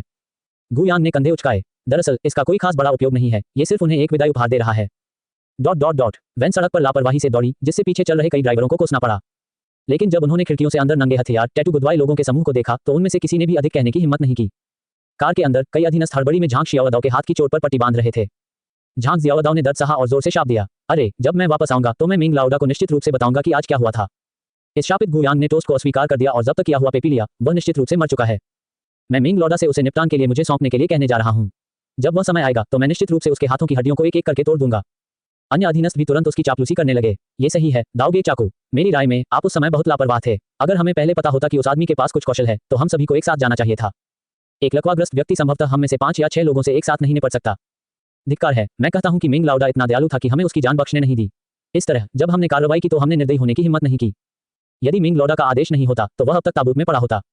वह एक भाग्यशाली भूत है जो जानता है कि उसके पूर्वजों ने कैंसर के इलाज के लिए कुछ बकवास विशेष दवा पर शोध करने के लिए कितना भाग्यशाली होने के लिए किस प्रकार की धूप जलाई थी। अन्यथा उससे निपटना कुत्ते से निपटने जितना आसान होगा। उन्होंने शाप दिया और चर्चा करते रहे कि बाद में गुयांग से अपना बदला कैसे जारी रखा जाए। लेकिन उन्होंने इस बात पर ध्यान नहीं दिया कि जैसे ही वे भूमिगत पार्किंग स्थल से बाहर निकले, हल्के लाल धुएं का एक गुबार धीरे धीरे कार की खिड़की से अंदर चला गया। एक अधीनस्थ ने गाली देते हुए आगे की ओर देखा और अचानक देखा कि यात्री सीट पर एक अतिरिक्त व्यक्ति था। सटीक रूप से कहें तो शायद इस चीज को व्यक्ति नहीं कहा जाना चाहिए। यह एक महिला थी जिसने पूरे शरीर पर लंबी लाल पोशाक पहनी हुई थी। बिखरे हुए बालों से उसका चेहरा ढका हुआ था जिससे कुछ भी स्पष्ट नहीं हो रहा था। लेकिन उसकी ऊंचाई हास्यास्पद रूप से बड़ी थी। यदि वह खड़ी होती तो निश्चित रूप से उसकी लंबाई 3 मीटर से अधिक होती। इस समय यात्री सीट पर बैठकर वह केवल अपने घुटनों को अपने हाथों से पकड़कर अपने शरीर को मोड़ सकती थी। फिर भी उसका सिर पहले से ही वैन की छत को छू रहा था। उसके लंबे बालों के सिरों पर खून की बूंदें अब भी लगातार टपक रही थी, मानो उसकी लंबी पोशाक पूरी तरह से खून से लाल हो गई हो। वहां एक भूत है। अध्याय 163 डैशकैम से सुराग। इस विस्मयादिबोधक के बाद कार में बैठे सभी लोगों का ध्यान यात्री सीट पर केंद्रित हो गया। उन्होंने भी इस भयावह महिला को देखा। देखते ही देखते कार में सवार लोगों में अफरा तफरी मच गई। मदद करो, मदद करना, लानत है, कोई तो आओ मुझे बचा लो। जल्दी से कार रोको, तुम मूर्ख हो, तुम अभी भी किस लिए गाड़ी चला रहे हो? क्या तुम देख नहीं सकते कि तुम्हारे बगल में एक भूत बैठा है? रुको रुको, पुलिस अधिकारी कृपया आकर हमें बचाएं। घबराहट में कुछ लोग ड्राइवर से स्टीयरिंग व्हील छीनते हुए आगे बढ़ गए। जो व्यक्ति गाड़ी चला रहा था वह पहले से ही डरा हुआ था। किसी ने आगे आकर स्टीयरिंग व्हील पकड़ लिया जिसके कारण वाहन नियंत्रण खो बैठा। ये जर्जर वैन सीधे पुल के किनारे रेलिंग से टकरा गई और ऊंचे पुल से उड़कर तेज आवाज के साथ उफनती यांगीजी नदी के केंद्र में जा गिरी। इस दृश्य ने पुल पर अन्य वाहनों को चौंका दिया। वे एक के बाद एक रुकते गए और ड्राइवर नीचे देखते हुए पुल के पास खड़े हो गए। नदी में गिरने के बाद वैन तुरंत बिना किसी निशान के गायब हो गई। चिंतित व्यक्ति चिंतित थे। जल्दी जल्दी मदद के लिए बुलाओ, बचाव कार्य तुरंत शुरू करो। मुझे पता है कि आप चिंतित हैं, लेकिन कृपया एक पल के लिए भी चिंतित न होने का प्रयास करें। देखो हम कहाँ हैं। नदी की सतह से इस पुल की ऊंचाई लगभग 50 मीटर है और नीचे नदी की गहराई 100 मीटर से अधिक है। अगर रेस्क्यू टीम आ भी जाए तो क्या कर सकती है? मुझे लगता है कि यह ज्यादातर सिर्फ शवों को बचाने का मामला है। पहले या बाद में आने से कोई फर्क नहीं पड़ता। बिल्कुल, यदि आप मुझसे पूछें तो इन लोगों को वह मिला जिसके वे हकदार थे। अभी वे सड़क पर लापरवाही से गाड़ी चला रहे थे, यातायात नियमों का पालन नहीं कर रहे थे और बिना सिग्नल के लेन बदल रहे थे। मैं उनके साथ तर्क करना चाहता था, लेकिन जब कार की खिड़की नीचे गिरी तो वह नग्न छाती वाले टैटू गुदवाए मजबूत पुरुषों से भरी हुई थी। वे निश्चित रूप से अच्छे लोगों की तरह नहीं दिखते थे। उन्होंने अवश्य ही बहुत से दुष्ट कार्य किए होंगे और स्वर्ग उन्हें लेने आया है। अफसोस, इसे कहते हैं खुद को बर्बाद करना। हालांकि वैन में सवार लोग अच्छे लोग नहीं थे, फिर भी प्रवर्तन ब्यूरो को अपना काम करना था। कुछ ही देर में कर्मचारियों ने नदी तट के दोनों किनारों को पहले ही सील कर दिया था और बचाव दल ने नदी की सतह को पार करना शुरू कर दिया। क्योंकि ये लोग वैन के साथ गिरे थे, लक्ष्य बड़ा था और उसे ढूंढना आसान था। कुछ ही देर में नदी की तली में डूबी वैन मिल गई। दोपहर भर की मशक्कत के बाद आखिरकार अंदर मौजूद सभी शव बरामद कर लिए गए। कुल 6 शव किनारे पर करीने से रखे हुए थे। बचाव दल के कप्तान ने अपना पेशेवर गियर उतार दिया और बेदम होकर लियू ताओ को सूचना दी। उपनिदेशक लियू, सभी को पाला गया है। हालांकि वह वैन शायद बचाई नहीं जा सकेगी। नदी की धारा काफी तेज है और जिस जगह पर कार गिरी वह जगह मिट्टी के ढेर में फंसी हुई है। मेरा अनुमान है कि हम केवल ये देख पाएंगे कि क्या हम कम ज्वार के दौरान कार को ऊपर खींच सकते हैं। लेकिन हमने पानी के अंदर कुछ तस्वीरें ली और हमने कार से डैशकैम भी निकाल लिया। बोलने के बाद बचाव दल के कप्तान ने संबंधित वस्तुएं लियू ताओ को सौंप दी। लियू ताओ ने तुरंत उन्हें अपने पीछे के तकनीकी कर्मियों के पास भेज दिया और उन्हें तुरंत डैशकैम से फाइलें निकालने का आदेश दिया। इसके बाद लियू ताओ कई स्टाफ सदस्यों को शवों के पास ले गए। केवल एक साधारण जांच के बाद लियू ताओ ने तुरंत इन व्यक्तियों की मौत का कारण निर्धारित किया। सभी डूब गए थे। हालांकि जो कुछ अजीब था वह यह था कि लियू ताओ ने देखा कि एक व्यक्ति की कलाई में एक अजीब मोड़ था और यहां तक कि हड्डी के टुकड़े भी त्वचा में छेद कर गए थे और उजागर हो गए थे। ऐसा लग रहा था जैसे इसे किसी तरह से जबरन तोड़ दिया गया हो। उस पर पट्टी बांधने के कुछ निशान भी थे जिससे पता चलता है कि चोट संभवतः उस सुबह लगी थी। लियू ताओ ने अपना माथा रगड़ा, आह भरी और कहा, मुझे पूरी उम्मीद है कि यह सिर्फ एक सामान्य यातायात दुर्घटना है और इससे मेरे लिए और कोई परेशानी नहीं बढ़ेगी। लियू ताओ नदी के किनारे एक बड़ी चट्टान पर बैठ गया। पूरी तरह से थक गया। उसने खुद को ताज़ा करने के लिए सिगरेट जलाई। उसकी आंखें खून से लथपथ थीं। जब से ब्लैक नाइट बुचर प्रकट हुआ उसे एक भी रात की अच्छी नींद नहीं मिली। लगभग हर दिन अनसुलझे मामले होते थे और प्रवर्तन ब्यूरो के उपनिदेशक और मामलों के मुख्य प्रभारी के रूप में उन्हें कोई सुराग नहीं मिल पाता था। हताशा की इस भावना ने उसे मरने के लिए प्रेरित किया। कभी कभी लियू ताओ ने प्रार्थना भी की कि ब्लैक नाइट बुचर एक दिन उसके सामने आएगा और उसे शीघ्र अंत देगा। एक ओर यह एक रिहाई होगी और दूसरी ओर यह उसे मरने से पहले स्पष्ट रूप से समझने की अनुमति देगा, यह देखने के लिए कि यह ब्लैक नाइट बुचर वास्तव में कौन था जिसके पास इतनी महान शक्ति है। कुछ ही देर में पास के स्टाफ सदस्य ने पहले ही डैशकैम से फाइलें निकाल ली थी। उसने एक टैबलेट कंप्यूटर पकड़ा और कुछ ही कदमों में लियू ताओ की ओर दौड़ पड़ा। उपनिदेशक लियू, कृपया देखें, यह दुर्घटना से पहले डैशकैम द्वारा रिकॉर्ड किया गया फुटेज और ऑडियो है।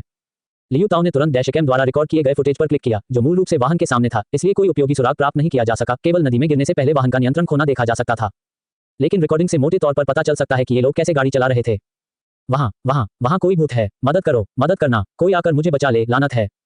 ब्रेक पर कदम रखो, मूर्ख, जल्दी से ब्रेक पर कदम रखो। तुम स्टीयरिंग व्हील क्यों घुमा रहे हो? क्या तुम गाड़ी चला सकते हो? यदि तुम नहीं कर सकते तो लानत है, मैं ये करूंगा। सुनने के बाद लियू ताओ ने कसकर भौहें चढ़ा ली। हादसा होने से लेकर वैन के नदी में गिरने तक कुल मिलाकर 2 या 3 मिनट ही लगे थे। रिकॉर्डिंग के आधार पर ऐसा लग रहा था कि उन्होंने कार में भूत देखा है। कई कानून प्रवर्तन अधिकारी जिन्होंने लियू ताओ के साथ रिकॉर्डिंग सुनी थी, उन सभी को ठंडक महसूस हुई। उपनिदेशक लियू, वास्तव में क्या चल रहा है? क्या इस दुनिया में वास्तव में भूत हैं?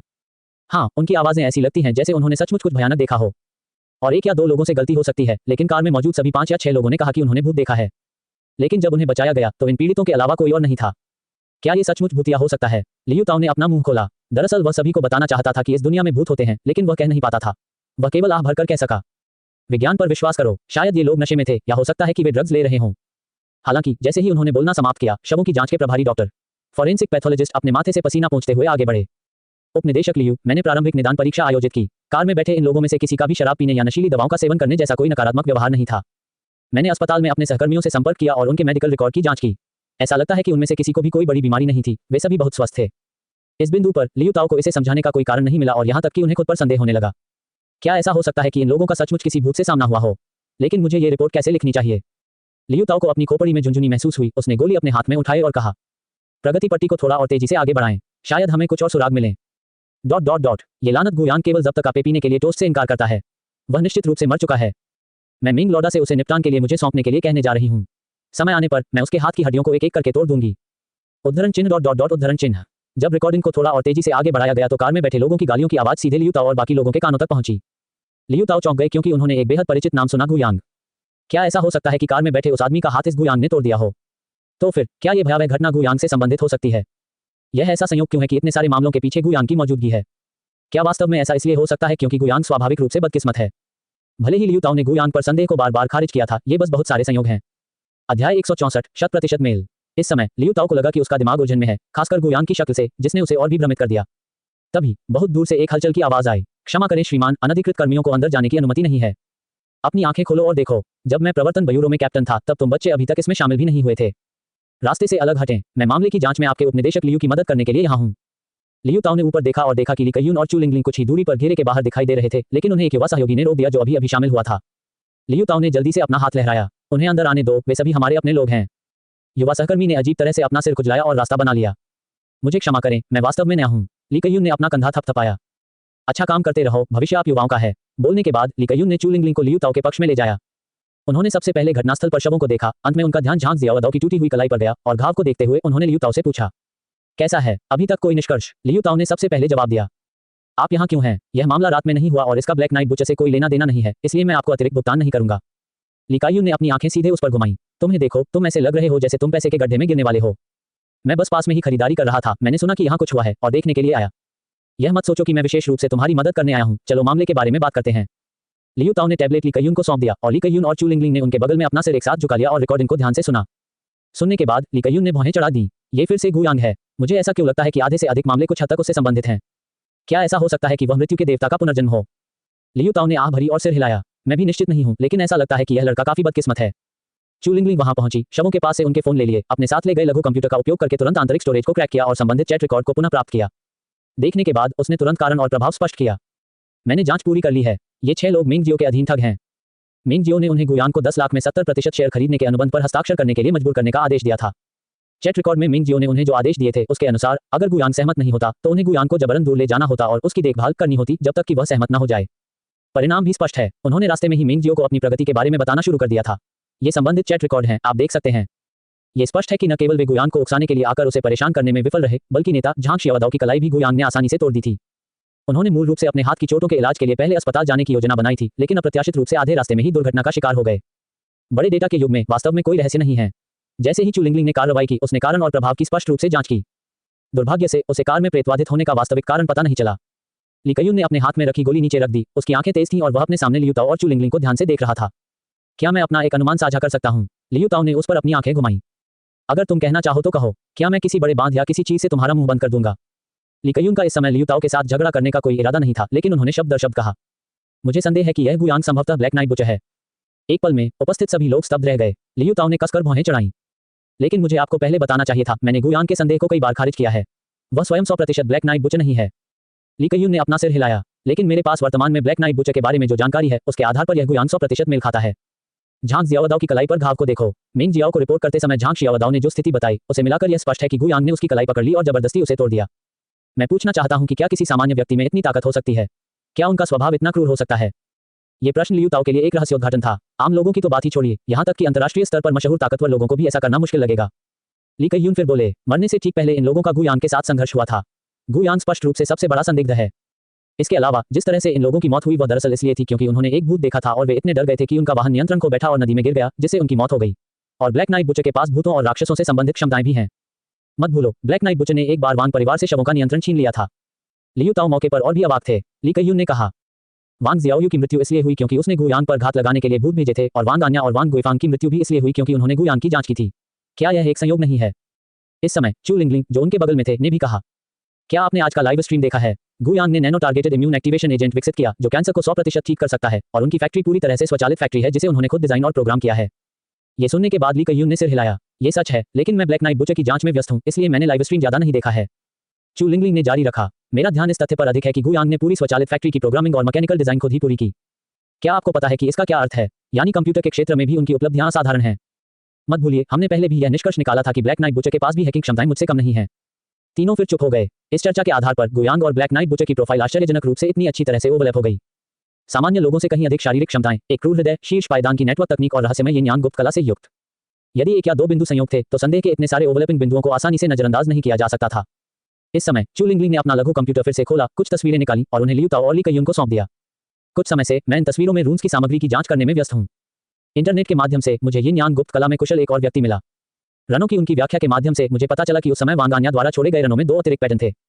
हर किसी ने उस दिशा में देखा जो चू लिंगलिंग ने बताई थी, और निश्चित रूप से अजीब रूनों के एक चक्र के निचले दाएं कोने में 2 पैटर्न थे जो जगह से बाहर दिख रहे थे, जैसे कि उन्हें बाद में जोड़ा गया हो। चू लिंगलिंग ने फिर से कहा, ध्यान से देखो, क्या ये दोनों पैटर्न 2 अक्षरों जीवाई की तरह दिखते हैं? सभी ने ध्यान से देखा और उनकी सांसें तुरंत अटक गईं। लियू ताओ बड़बड़ाए बिना नहीं रह सके, गी, क्या ये 2 अक्षर गुयांग के नाम का प्रतिनिधित्व करते हैं? लियू ताओ तुरंत जमीन पर गिर पड़े, फिर भी बुदबुदाते रहे, यह नहीं होना चाहिए, यह नहीं होना चाहिए। मैंने कई बार उन पर स्पष्ट रूप से नजर रखी, यहाँ तक कि कई बार उनके साथ खाना भी खाया और उन्हें गहराई से जाना। उसे ब्लैक नाइट बुचर नहीं होना चाहिए। और क्या वह लकवाग्रस्त नहीं है? वह ये चीजें कैसे कर सकता है? चू लिंगलिंग ने अपना सिर उठाया, उसकी निगाहें तेज थीं। क्या होगा यदि उसका पक्षाघात नकली है? ली काईयून ने बस ठंडे स्वर में कहा, इतना सोचने का समय नहीं है, पहले उसे गिरफ्तार कर लेते हैं। अध्याय 165, स्वर्ण पदक हत्यारा उदासी। मंद अंडरग्राउंड बॉक्सिंग जिम के अंदर मिंग जियो सोफे पर अकेली बैठी थी। टिमटिमाती रोशनी के नीचे उसकी उभरी हुई मांसपेशियां विस्फोटक शक्ति से भरी हुई थी, मानो वह किसी प्राचीन युद्ध के मैदान से कोई हत्या करने वाला देवता हो। जब उसने अपने फोन पर वैन के नदी में गिरने की खबर देखी तो वह तुरंत क्रोधित हो गया। उसने एक हाथ से अपने हाथ में मौजूद स्मार्टफोन को जबरदस्ती आधा तोड़ दिया। मिंग जियाओ ने उसके सामने रेत के थैले पर जोरदार मुक्का मारा, जिससे सीधे उसमें एक बड़ा छेद हो गया। बेवकूफ, तुम सब बेवकूफ हो, तुम इस छोटी सी बात को भी संभाल नहीं सकते, तुम एक लकवाग्रस्त व्यक्ति को भी नहीं ले जा सकते, बेकार लोगों का एक समूह। जो अधीनस्थ कोने से मिंग जियो को गुप्त रूप से देख रहे थे, उन्होंने इस समय ऊपर देखने की हिम्मत नहीं की। हालांकि वे फिर भी अपने भाग्य से बच नहीं सके। मिंग जियो ने अपना सिर घुमाया, उन्हें घूरकर देखा और फिर शर्टलेस हुआंग माओ अधीनस्थ की ओर इशारा किया। तुम मेरे साथ मंच पर आओ। वह हुआंग माओ इतना डरा हुआ था कि उसके पैर कांप रहे थे, लेकिन उसने थोड़ी सी भी अवज्ञा करने की हिम्मत नहीं की और केवल आज्ञाकारी रूप से अपने मुक्केबाजी दस्ताने पहनकर रिंग पर खड़ा हो सका। सुरक्षा के लिए उन्होंने हेडगियर और अन्य सुरक्षात्मक गियर भी पहने। हालांकि मिंग जियो शर्टलेस और खाली हाथ गई। उसने अपने सामने हुआंग माओ के अधीनस्थ को देखा और ठंडे स्वर में कहा, मुक्का। हुआंग माओ के अधीनस्थ ने अपने दांत पीस लिए, दहाड़ लगाई और मिंग जियो के चेहरे पर एक जोरदार मुक्का मारा। यह मुक्का अत्यंत तेज था, यहाँ तक कि एक पेशेवर मुक्केबाज भी इस स्तर का मुक्का नहीं मार पाएगा। हालांकि जैसे ही यह मुक्का मिंग जियो के पास पहुंचा, उसने अपना हाथ थोड़ा ऊपर उठाया और आसानी से मुक्का पकड़ लिया। हुआंग माओ सेनानी तुरंत स्तब्ध रह गया। वह मुक्त होना चाहता था, लेकिन मिंग जियाओ की उंगलियां उसकी मुट्ठी के चारों ओर कसकर जकड़ी हुई थी, जिससे वह बिल्कुल भी हिलने डुलने में असमर्थ हो गया। कोई विकल्प न होने पर हुआंग माओ सेनानी फिर से हमला करने के लिए केवल अपना पैर उठा सका। लेकिन मिंग जियाओ की गति स्पष्ट रूप से तेज थी। एक और मुक्का हुआंग माओ सेनानी के उठे हुए बाएं घुटने पर जोरदार तरीके से लगा। एक दरार के साथ हुआंग माओ सेनानी के घुटने का जोर तुरंत 90 डिग्री तक मुड़ गया। हुआंग माओ ने तीखी चीख निकाली। मिंग जियो फिर भी नहीं रुका। एक हाथ से हुआंग माओ की मुट्ठी को पकड़कर उसके दूसरे हाथ ने हुआंग माओ सेनानी की छाती पर बार-बार जोरदार प्रहार किया। प्रत्येक मुक्के के साथ एक तीखी क्रैक ध्वनि होती थी। हुआंग माओ लगातार खून थूकते हुए पीछे हटते रहे। मिंग जियाओ ने शाप देते हुए अपना गुस्सा निकाला। क्या तुम्हारे पास यही सब कुछ है? मैं तुम्हें हर दिन मुक्केबाजी का अभ्यास कराता हूं, तुम क्या अभ्यास कर रहे हो? आप हर दिन बस इतना ही करते हैं कि आराम करो, शराब पियो, बार में जाओ और लड़कियों पर हमला करो। आपके कौशल में सुधार कैसे हो सकता है? इसमें कोई आश्चर्य नहीं कि आप साधारण कार्य भी नहीं संभाल सकते, आप एक लकवाग्रस्त व्यक्ति की देखभाल भी नहीं कर सकते। नालायक, तुम सब नालायक हो। निकम्मे लोग मरने के लायक हैं। हर श्राप का अंत एक जोरदार मुक्के से हुआ। जैसे ही मिंग जियो ने हवा निकालना समाप्त किया और अपना हाथ छोड़ा, हुआंग माओ सेनानी रिंग पर जोर से गिर पड़े और उनकी आंखें खुली रह गईं। उसका शरीर कभी कभी हल्का सा हिल जाता था और हर झटके के साथ वह मुंह से खून उगल देता था। मिंग जियो गुस्से में रिंग से बाहर चले गए। तभी अन्य लड़ाकू अधीनस्थों ने दौड़कर हुआंग माओ की चोटों की जांच करने का साहस किया। हालांकि जब कुछ लड़ाकों ने एक दूसरे से नजरें मिलाईं तो उन सभी ने आह भरी और सिर हिलाया, उसे कोई नहीं बचा सका। मिंग जियाओ ने ठंडे स्वर में कहा, प्रवर्तन ब्यूरो में जाने और झांग शियाओ और अन्य लोगों की मौत के कारण की जांच करने के लिए कुछ लोगों को ढूंढें। कुछ अधीनस्थों ने बार बार सिर हिलाया। कोई बात नहीं मिंग लाओडा, हम इसे तुरंत करेंगे। इन कुछ अधीनस्थों के चले जाने के बाद मिंग जियो सोफे पर बैठ गया, अपनी मुट्ठी से खून पोंछते हुए और कोने में छाया से कहा, बाहर आओ, मैंने बहुत सारे पैसे खर्च किए हैं और मैंने कई बार तुम्हारा चेहरा भी नहीं देखा है। मुझे लगता है जैसे पैसे बर्बाद हो गए। कोने में छाया से एक व्यक्ति धीरे धीरे बाहर चला गया, जिसने पूरी तरह से काले रंग का बॉडी सूट पहना हुआ था और आंखों पर काला मास्क और मुखौटा लगाया हुआ था। उसकी पीठ पर एक लंबी समुराई तलवार बंधी हुई थी, जो मध्ययुगीन सकुरा समुराई की तरह लग रही थी। हालांकि वह सिर्फ दिखावे के लिए नहीं था। जैसे ही वह प्रकट हुआ, पूरे तहखाने का तापमान कुछ डिग्री गिर गया। सैकड़ों लोगों की जान लिए बिना उस बढ़ती हत्या की मंशा को निश्चित रूप से विकसित नहीं किया जा सकता था। ये समुराई धीरे से बोला। मिंग जियोकुन, आपने जो कीमत दी है वह सिर्फ मेरे लिए है ताकि मैं आपको एक सप्ताह तक करीब से सुरक्षित रख सकूं। हमें अक्सर मिलने की जरूरत नहीं है, केवल अंधेरे में छुपकर ही मैं आपको सबसे अच्छी सुरक्षा प्रदान कर सकता हूं। ये सुनने के बाद मिंग जियो ने व्यंग्य किया, आपका शैडो गॉड संप्रदाय दुनिया का सबसे भयानक हत्यारा संगठन होने का दावा करता है और आप इसके स्वर्ण पदक हथियारों में से एक हैं। अगर मैं केवल तुम्हें अपना अंगरक्षक बनाऊं तो ये थोड़ा बेकार होगा। ओह ठीक है, मैं अभी भी आपका नाम नहीं जानता। हत्यारा छाया में खड़ा था, उसकी केवल आधी आकृति दिखाई दे रही थी और उसने कुछ टूटी फूटी चीनी भाषा में उत्तर दिया। आप मुझे चाओ यून कह सकते हैं। मिंग जियोकुन, आपने जो इनाम दिया है वह बहुत उदार है। ऐसा कहा जाता है कि यह ब्लैक नाइट बुच नामक एक भयानक हत्यारे से बचाव के लिए है, लेकिन अब तक मुझे इस भयानक हत्यारे का कोई संकेत नहीं मिला है। अगर एक हफ्ता ऐसे ही गुजर गया तो वाकई बहुत अफसोस होगा। मैं वास्तव में एक स्थानीय चीनी हत्यारे से मिलना चाहता हूं और हत्या की तकनीकों का आदान प्रदान करना चाहता हूं। मिंग जियो अपनी आंखें बंद करके सोफे पर झुक गया। मैं ब्लैक नाइट बुच की सटीक पहचान नहीं जानता, नहीं मुझे ये पता है कि वह कब दिखाई देगा या यहाँ तक कि वह दिखाई देगा भी या नहीं। हालांकि अभी मुझे आपके हत्या कौशल का उपयोग करने की आवश्यकता है। आप मेरे साथ रहे हैं, इसलिए आपको उन मामलों के बारे में बहुत स्पष्ट होना चाहिए जिन्हें मैं हाल ही में संभाल रहा हूं। मैं चाहता हूं कि आप इस गुयान को मारने में मेरी मदद करें। सावधान रहें कि कोई निशान न छूटे और इसे एक दुर्घटना की तरह दिखाना सबसे अच्छा है। क्या आप इसका ख्याल रख सकते हैं? सुनने के बाद चाओ यून ने धीरे से अपना सिर उठाया। हालांकि उसका चेहरा काले कपड़े की परतों के नीचे छिपा हुआ था, फिर भी खुली आंख से उसकी क्रूर मुस्कान का पता चल गया। एक लकवाग्रस्त व्यक्ति को दुर्घटना में मरना मुश्किल नहीं है, मिंग जियोकुन। मैं तुम्हें ये नौकरी मुफ्त में दे सकता हूं। मिस्टर गो, आज रात के खाने में हम क्या बना रहे हैं? ठीक से जश्न मनाने के लिए एक बड़ा भोजन कैसा रहेगा? आज से आप एक सुपर सेलिब्रिटी हैं। सु चेंगचेंग ने गुयान को घर तक धकेल दिया। उसका छोटा मुंह कभी बंद नहीं हुआ, लगातार बकबक करता रहा। आखिरकार सु चेंगचेंग के लिए आज का दिन काफी आंखें खोलने वाला था। वह कई महत्वपूर्ण हस्तियों से मिली जो पहले उनकी पहुंच से बाहर थे। वहां मेयर, बड़े प्रभावशाली लोग और उनके बीच में मौजूद सभी लोग थे। इसके अलावा कहा जा सकता है कि सु चेंगचेंग ने व्यक्तिगत रूप से एक सुपर बड़े शॉट का जन्म देखा है। नैनो लक्षित प्रतिरक्षा सक्रियण एजेंट की प्रामाणिकता पूरी तरह से सत्यापित की गई है। यह एक महान सफलता है जो संपूर्ण मानव जाति की नियति को बदल सकती है। इस तकनीक के विकासकर्ता के रूप में गुयान को निश्चित रूप से भविष्य में पाठ्य पुस्तकों में दर्ज किया जाएगा और चाओयांग बायोटेक्नोलॉजी कंपनी निश्चित रूप से थोड़े समय में चिकित्सा उद्योग में एक शीर्ष दिग्गज बन जाएगी। वह सचमुच बहुत उत्साहित थी। गुयान ने जम्हाई ली। भूल जाओ, हम जश्न मनाने के बारे में बाद में बात कर सकते हैं। बस मेरे पेट को ठीक करने के लिए कुछ हल्का बना दो।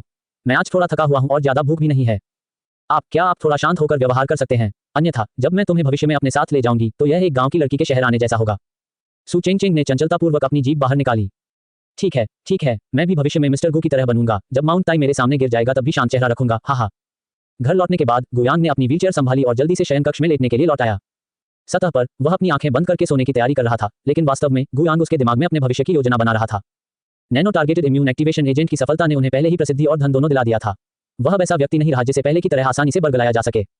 चूंकि यही मामला था, इस पंगु पहचान वाले पहलू को दूर नहीं किया जा सकता था। यह उनके स्वास्थ्य में सुधार का समय था।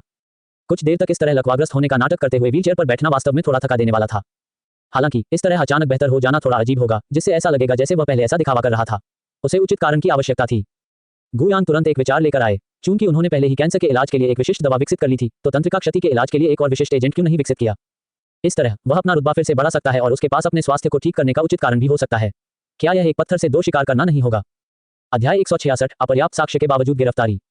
जैसे ही गुयांग युवानशु अंतरिक्ष में प्रवेश करने की तैयारी कर रहा था ताकि यह पता लगाया जा सके कि एक विशेष दवा कैसे विकसित की जाए जो तंत्रिका क्षति का इलाज कर सके, उसने अचानक नीचे हंगामा सुना।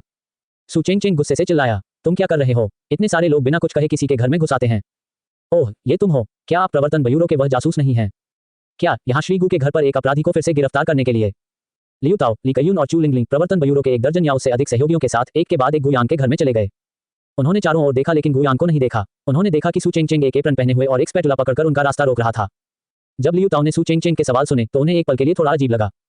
जरा सोचिए, वह कई बार गुयांग के घर गया था, हर बार दावा करता था कि वह ब्लैक नाइट बुच को पकड़ना था, लेकिन हर बार खाली हाथ लौट आया। लेकिन उसने जल्दी से अजीबता को पीछे छोड़ दिया, क्योंकि अगर ली कयून और उसके बीच की चर्चा सही थी तो 90% संभावना थी कि गुयांग ब्लैक नाइट बुच था। उन्होंने गंभीर भाव से सु चेंगचेंग से कहा, मिस सु, हम गु को ब्लैक नाइट बुच से संबंधित मामलों की जांच और पूछताछ करने के लिए हमारे साथ प्रवर्तन ब्यूरो में वापस आने के लिए आमंत्रित करना चाहते हैं। क्या वह अब घर पर है? ये सुनकर सु चेंगचेंग जोर से हंसने लगा। मैं कहता हूँ, उपनिदेशक लियू, क्या आप पूरे दिन पूरी तरह से उब गए हैं? जब से मिस्टर गु अस्पताल में जागे हैं, आप उन पर फिदा हो गए हैं। आप पहले ही कई बार उसकी जांच कर चुके हैं और उसे संदेह से मुक्त कर चुके हैं, तो फिर आप यहाँ क्यों हैं? आपने पहले भी कहा था कि आप फिर कभी मिस्टर गु पर संदेह नहीं करेंगे। लियू ताओ ने दृढ़ता से अपना सिर हिलाया। कोई दूसरा रास्ता नहीं है। इस बार हमें अधिक ठोस सबूत मिले हैं और हमें गुयांग को वापस लेना होगा। यदि आप जबरदस्ती हमें रोकते हैं तो हम केवल स्वयं ही आगे बढ़ सकते हैं। सु चेंगचेंग का चेहरा गुस्से से लाल हो गया। तुम तो बिल्कुल बदमाश हो। जब आप ब्लैक नाइट बुच को नहीं पकड़ पाते तो आप बिना किसी कारण के हंगामा मचाते हुए मिस्टर गु को परेशान करते हैं।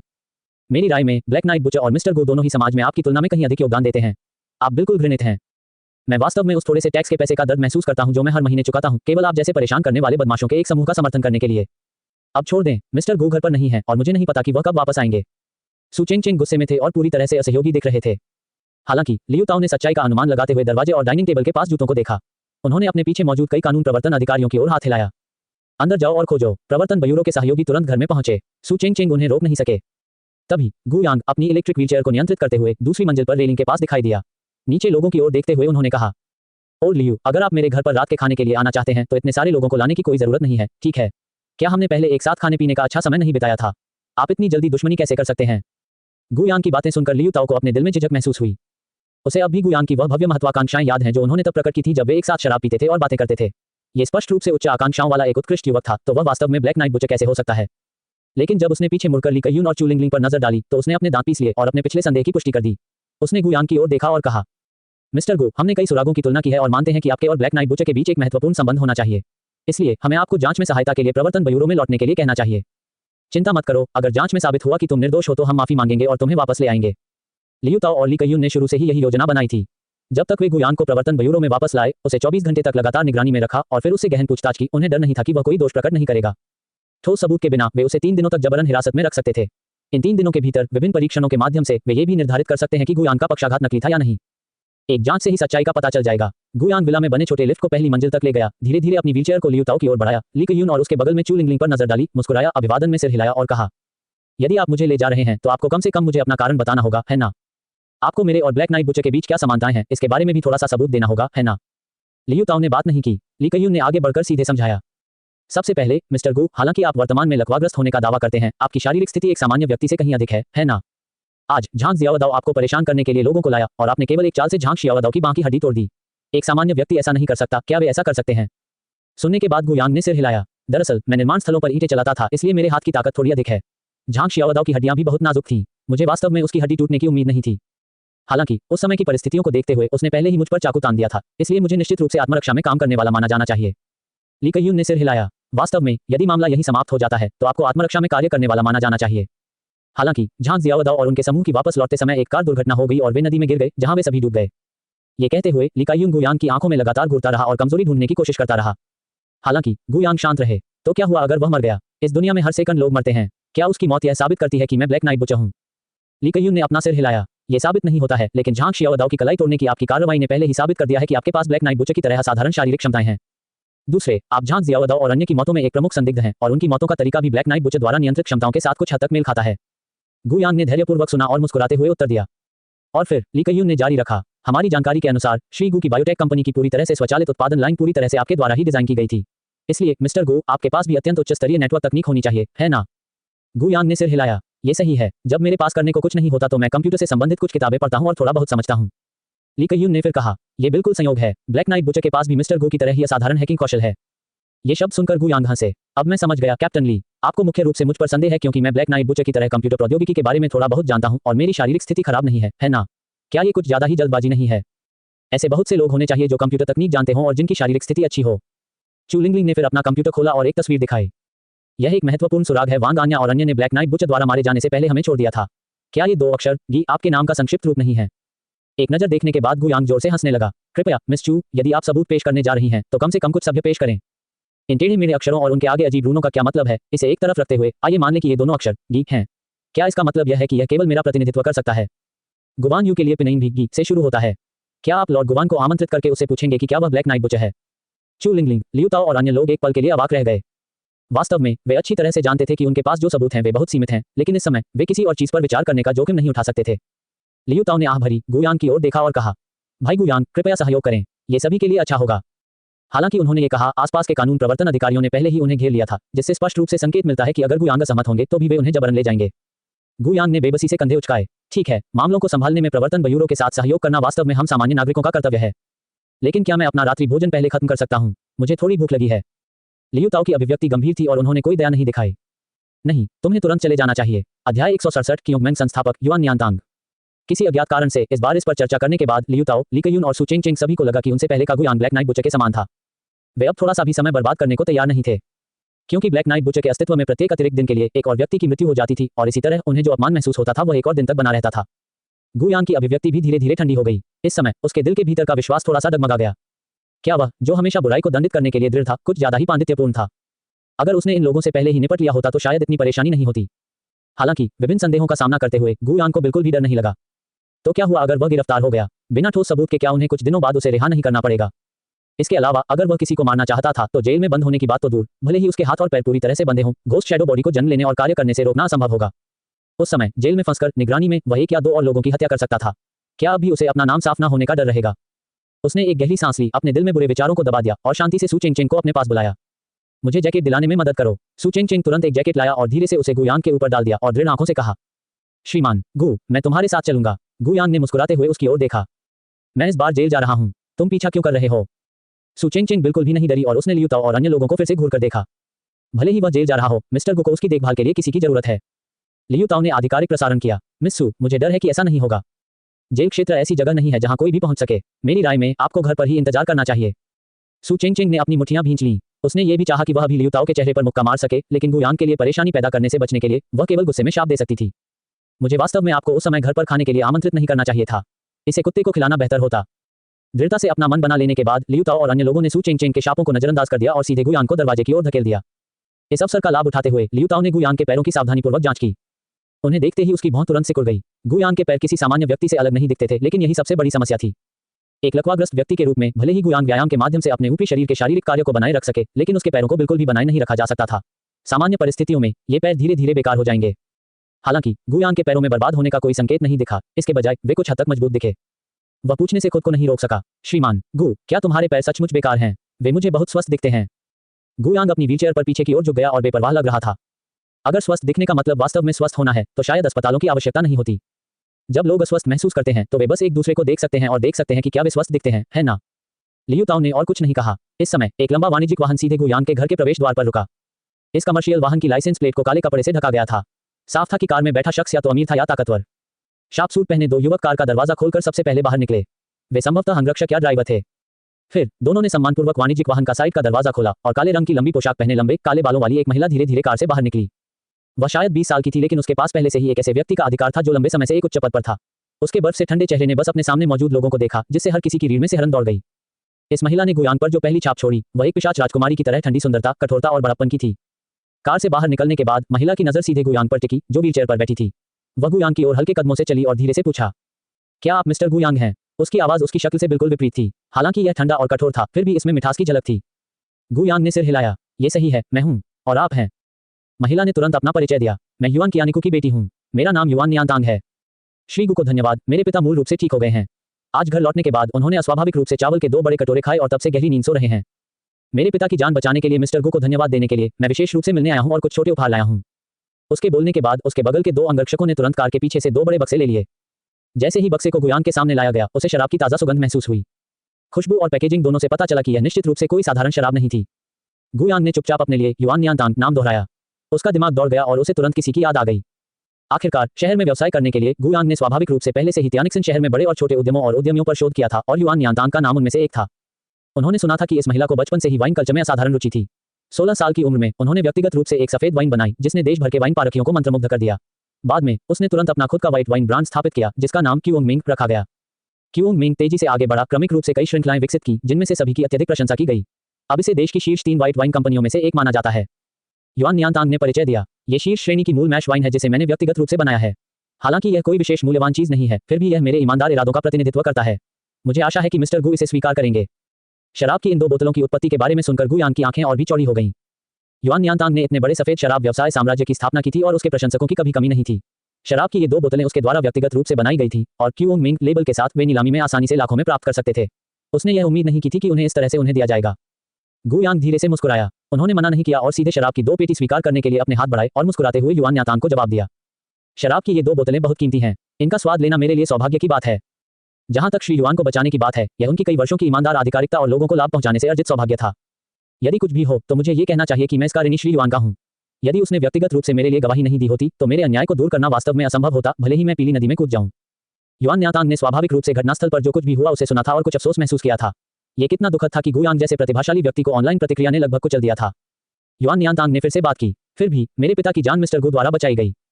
आज इन 2 उपहारों को लाने के अलावा एक और बात है, मैं श्री गु को कल शाम हमारे पारिवारिक रात्रिभोज पर आमंत्रित करना चाहूंगा। मेरी माँ और मेरा छोटा भाई आपसे नहीं मिले हैं और वे दोनों व्यक्तिगत रूप से अपना आभार व्यक्त करना चाहते हैं। ओह, और मेरे पिता के सोने से पहले वह कहते रहे कि वह आपके साथ अच्छा पे पीना चाहते हैं। ये सुनकर गुयांग ने आह भरी और अपना सिर हिलाया। मुझे डर है कि मैं इसे नहीं बना पाऊंगा। युआन नियांतांग बहुत समझदार था। यदि श्री गु काम में बहुत व्यस्त हैं तो शायद हम इसे पुनर्निर्धारित कर सकते हैं। परसों कैसा रहेगा? गुयांग ने फिर भी अपना सिर हिलाया। अगले 3 दिन शायद काम नहीं करेंगे क्योंकि मुझे उन्हें जेल में बिताना होगा। मैं इस समय एक सीरियल किलर होने का आरोप झेल रहा हूँ। ये सुनकर युआन न्यातांग तुरंत स्तब्ध रह गया। एक होनहार जैविक वैज्ञानिक और उद्यमी अचानक सीरियल किलर कैसे बन सकता है?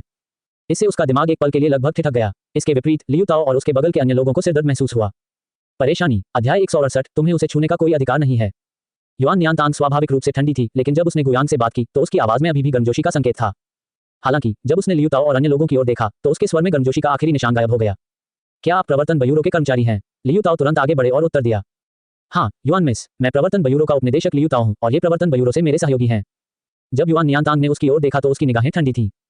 आप श्री गु को गिरफ्तार करना चाहते हैं? क्या आरोप है? लियू ताओ ने फिर से समझाया। ब्लैक नाइट बुचर मामले के संबंध में जो हाल ही में इतनी हलचल पैदा कर रहा है, हमें बहुत ठोस सुराग मिले हैं और ये सुराग लगभग सभी श्री गु की ओर इशारा करते हैं, इसलिए हमें जांच के लिए श्री गु को वापस लेने की जरूरत है। ये सुनकर युआन न्यातांग की भौहें गहराई से सिकुड़ गईं। उसने कभी उम्मीद नहीं की थी कि जिस मामले का वे जिक्र कर रहे थे वह ब्लैक नाइट बुचर मामला था। यहाँ तक कि युआन न्यातांग, जो ऐसे मामलों पर ज्यादा ध्यान नहीं देते थे, ब्लैक नाइट बुचर की कुख्यात प्रतिष्ठा को लंबे समय से जानते थे, हर रात एक व्यक्ति की हत्या करते थे, प्रवर्तन ब्यूरो को कभी कोई सुराग नहीं मिला। हालांकि उसने हैरान भाव से लियू ताओ की ओर देखा और कहा, मुझे याद है कुछ समय पहले क्या प्रवर्तन ब्यूरो ने ये कहते हुए एक प्रेस कॉन्फ्रेंस आयोजित नहीं की थी कि उन्होंने ब्लैक नाइट बुचर को पकड़ लिया है। उन्होंने एक वीडियो भी जारी किया। अब आप कैसे कह सकते हैं कि मिस्टर गु का संबंध ब्लैक नाइट बुचर से है? ये सुनकर लियू ताओ का चेहरा तुरंत लाल हो गया। ये सचमुच उसके जीवन की शर्मिंदगी थी। उसने योग्यता अर्जित की थी और धोखे से उपनिदेशक के पद तक पहुंच गया था और हर दिन उसे कांटों पर बैठने जैसा महसूस होता था। लेकिन इस समय उसके लिए सच्चाई प्रकट करना असंभव था, इसलिए वह केवल खुद को संभाल कर कह सका, ब्लैक नाइट बुचर का प्रभाव बेहद नकारात्मक है। जब से उसने अपना अपराध शुरू किया है, ब्लैक नाइट बुचर के तरीकों की नकल करने वाले लोगों का एक समूह बाजार में दिखाई दिया है। जिसे हमने पिछली बार मारा था वह वास्तव में ब्लैक नाइट बुचर था, लेकिन अब उसके अपराधों की नकल करने वाले नए ब्लैक नाइट बुचर हैं। तभी युआन न्यातांग को अंततः समझ में आया। तो आपका मतलब है कि मिस्टर गु एक सीरियल किलर है जो ब्लैक नाइट बुचर के अपराधों की नकल करता है? पास बैठा गुयांग पूरी तरह अवाक रह गया। क्या हो रहा है? मैं मूल हूँ और अब मैं एक प्रति बन गया हूँ। मैं नकल कर रहा हूँ। मैं असली हूँ, ठीक है। मैं मूल हूँ, कोई बात नहीं, मैं अभी इसे सहन कर लूंगा। लियू ताओ ने जोर से सिर हिलाया। ये सही है, हमने ब्लैक नाइट बुचर की कुछ विशेषताओं को संकलित किया है और ये विशेषताएं मिस्टर गु से पूरी तरह मेल खाती हैं, इसलिए हमें जांच के लिए मिस्टर गु को वापस ले जाना चाहिए। हम युआन मिस का सहयोग चाहते हैं। ये सुनने के बाद युआन न्यातांग अभी भी लियू ताओ और अन्य लोगों के सामने खड़ा था, हिलने का कोई इरादा नहीं था। यदि उसके पिता के उद्धारकर्ता को उसके ठीक सामने ले जाया गया तो ये पूरे युआन परिवार के लिए अपमानजनक होगा। कृपया उपनिदेशक लियू, मुझे बताएं आपने क्या सुराग जुटाए हैं और आपके पास क्या सबूत हैं? लियू ताओ के पास कोई विकल्प नहीं था। यदि उसके सामने कोई अन्य महिला होती तो वह उसे पूरी तरह से नजरअंदाज कर सकता था, लेकिन वह व्यक्ति युआन कियानिको की बेटी थी और क्षेत्र के शीर्ष उद्यमियों में से एक थी। वह केवल उन सभी सुरागों को ईमानदारी से दोहरा सका जिस पर उसे संदेह था और यहाँ तक कि उसने चू लिंगलिंग के कंप्यूटर से तस्वीर भी दिखाई। इन चीजों को देखने के बाद युआन न्यातांग के चेहरे पर एक ठंडा व्यंग्य दिखाई दिया और उसने सवाल किया, तो आप उसे ब्लैक नाइट बुचर के रूप में लेबल कर रहे हैं क्योंकि मिस्टर गु थोड़े मजबूत हैं, कुछ कंप्यूटर कौशल में कुशल हैं और आत्मरक्षा में काम करने के बाद एक गुंडे की मृत्यु हो गई। और आपका एकमात्र सबूत तस्वीर में ये 2 टेढ़े मेढ़े अक्षर हैं, क्या ये सही है? लियू ताओ और ली कायून और अन्य लोगों के पास तुरंत शब्द नहीं थे क्योंकि सबूत वास्तव में थोड़े कमजोर थे। इस समय युआन न्यातांग एक हिमखंड की तरह था जो लियू ताओ और अन्य को रोक रहा था। उसके अकेले होने पर लियू ताओ और उनके सहयोगियों ने उतावलेपन से काम लेने की हिम्मत नहीं की। उसे जाने दो, तुम्हें उसे छूने का कोई अधिकार नहीं है, युआन न्यातांग ने धीरे से कहा। लियू ताओ ने भौहें चढ़ाईं। Yuan miss, black night butcher मामला बहुत महत्वपूर्ण है। उसकी वजह से हर दिन लोग मरते हैं, हमें अवश्य ही। इससे पहले कि लियू ताओ अपनी बात समाप्त कर पाते, युआन न्यातांग ने धीरे से अपना हाथ उठाया और उन्हें आगे कुछ भी कहने से रोक दिया। मैं आपके प्रवर्तन ब्यूरो के कर्मचारियों पर दबाव को समझता हूं, लेकिन कोई फर्क नहीं पड़ता कि कब या कहां, मामलों को संभालने के लिए सबूत की आवश्यकता होती है। आपने अभी जो कहा वह केवल संकेत हैं, सुरागों को सबूत के तौर पर इस्तेमाल नहीं किया जा सकता। श्री गु ने दुनिया भर में कैंसर रोगियों को बचाने के लिए नैनो लक्षित प्रतिरक्षा सक्रियण एजेंट पर शोध और विकास किया है। उनकी योग्यता अतुलनीय है। इसके अलावा वह इस विशेष दवा को बेहद कम कीमत पर बेचने के लिए उदारतापूर्वक तैयार है। ऐसा व्यक्ति संभवतः ब्लैक नाइट बुचर कैसे हो सकता है? दूसरे दृष्टिकोण से श्री गु की वर्तमान स्थिति असाधारण है। वह पहले से ही एक उद्यमी है जिसे हमारा त्यानिक्सिन शहर अगले 5 वर्षों में समर्थन देने को प्राथमिकता देगा और वह पूरे त्यानिक्सिन शहर की अगली 5 वर्षीय योजना से संबंधित है। साथ ही श्री गु के पास जो तकनीक है वह अत्यधिक नवीन है। अब उन्हें क्योटो फर्स्ट यूनिवर्सिटी द्वारा डॉक्टरेट की मानद उपाधि से सम्मानित किया गया है और उन्हें एक विशेष प्रोफेसर और राष्ट्रीय प्रमुख जीव विज्ञान प्रयोगशाला के निदेशक के रूप में नियुक्त किया गया है। इतने महत्वपूर्ण व्यक्ति के सामने आपके प्रवर्तन ब्यूरो को और भी अधिक सावधान और सतर्क रहना चाहिए। केवल कुछ अस्पष्ट सुरागों के आधार पर आप उसे कैसे गिरफ्तार कर सकते हैं? ये बहुत ज्यादा लापरवाही है। इसके अलावा यदि श्री गु को गिरफ्तार कर लिया जाता है और उन पर ब्लैक नाइट बुचर होने का संदेह किया जाता है तो क्या आप जानते हैं कि इससे जनमत में कितना बड़ा तूफान आएगा? आप में से कौन ये जिम्मेदारी उठा सकता है?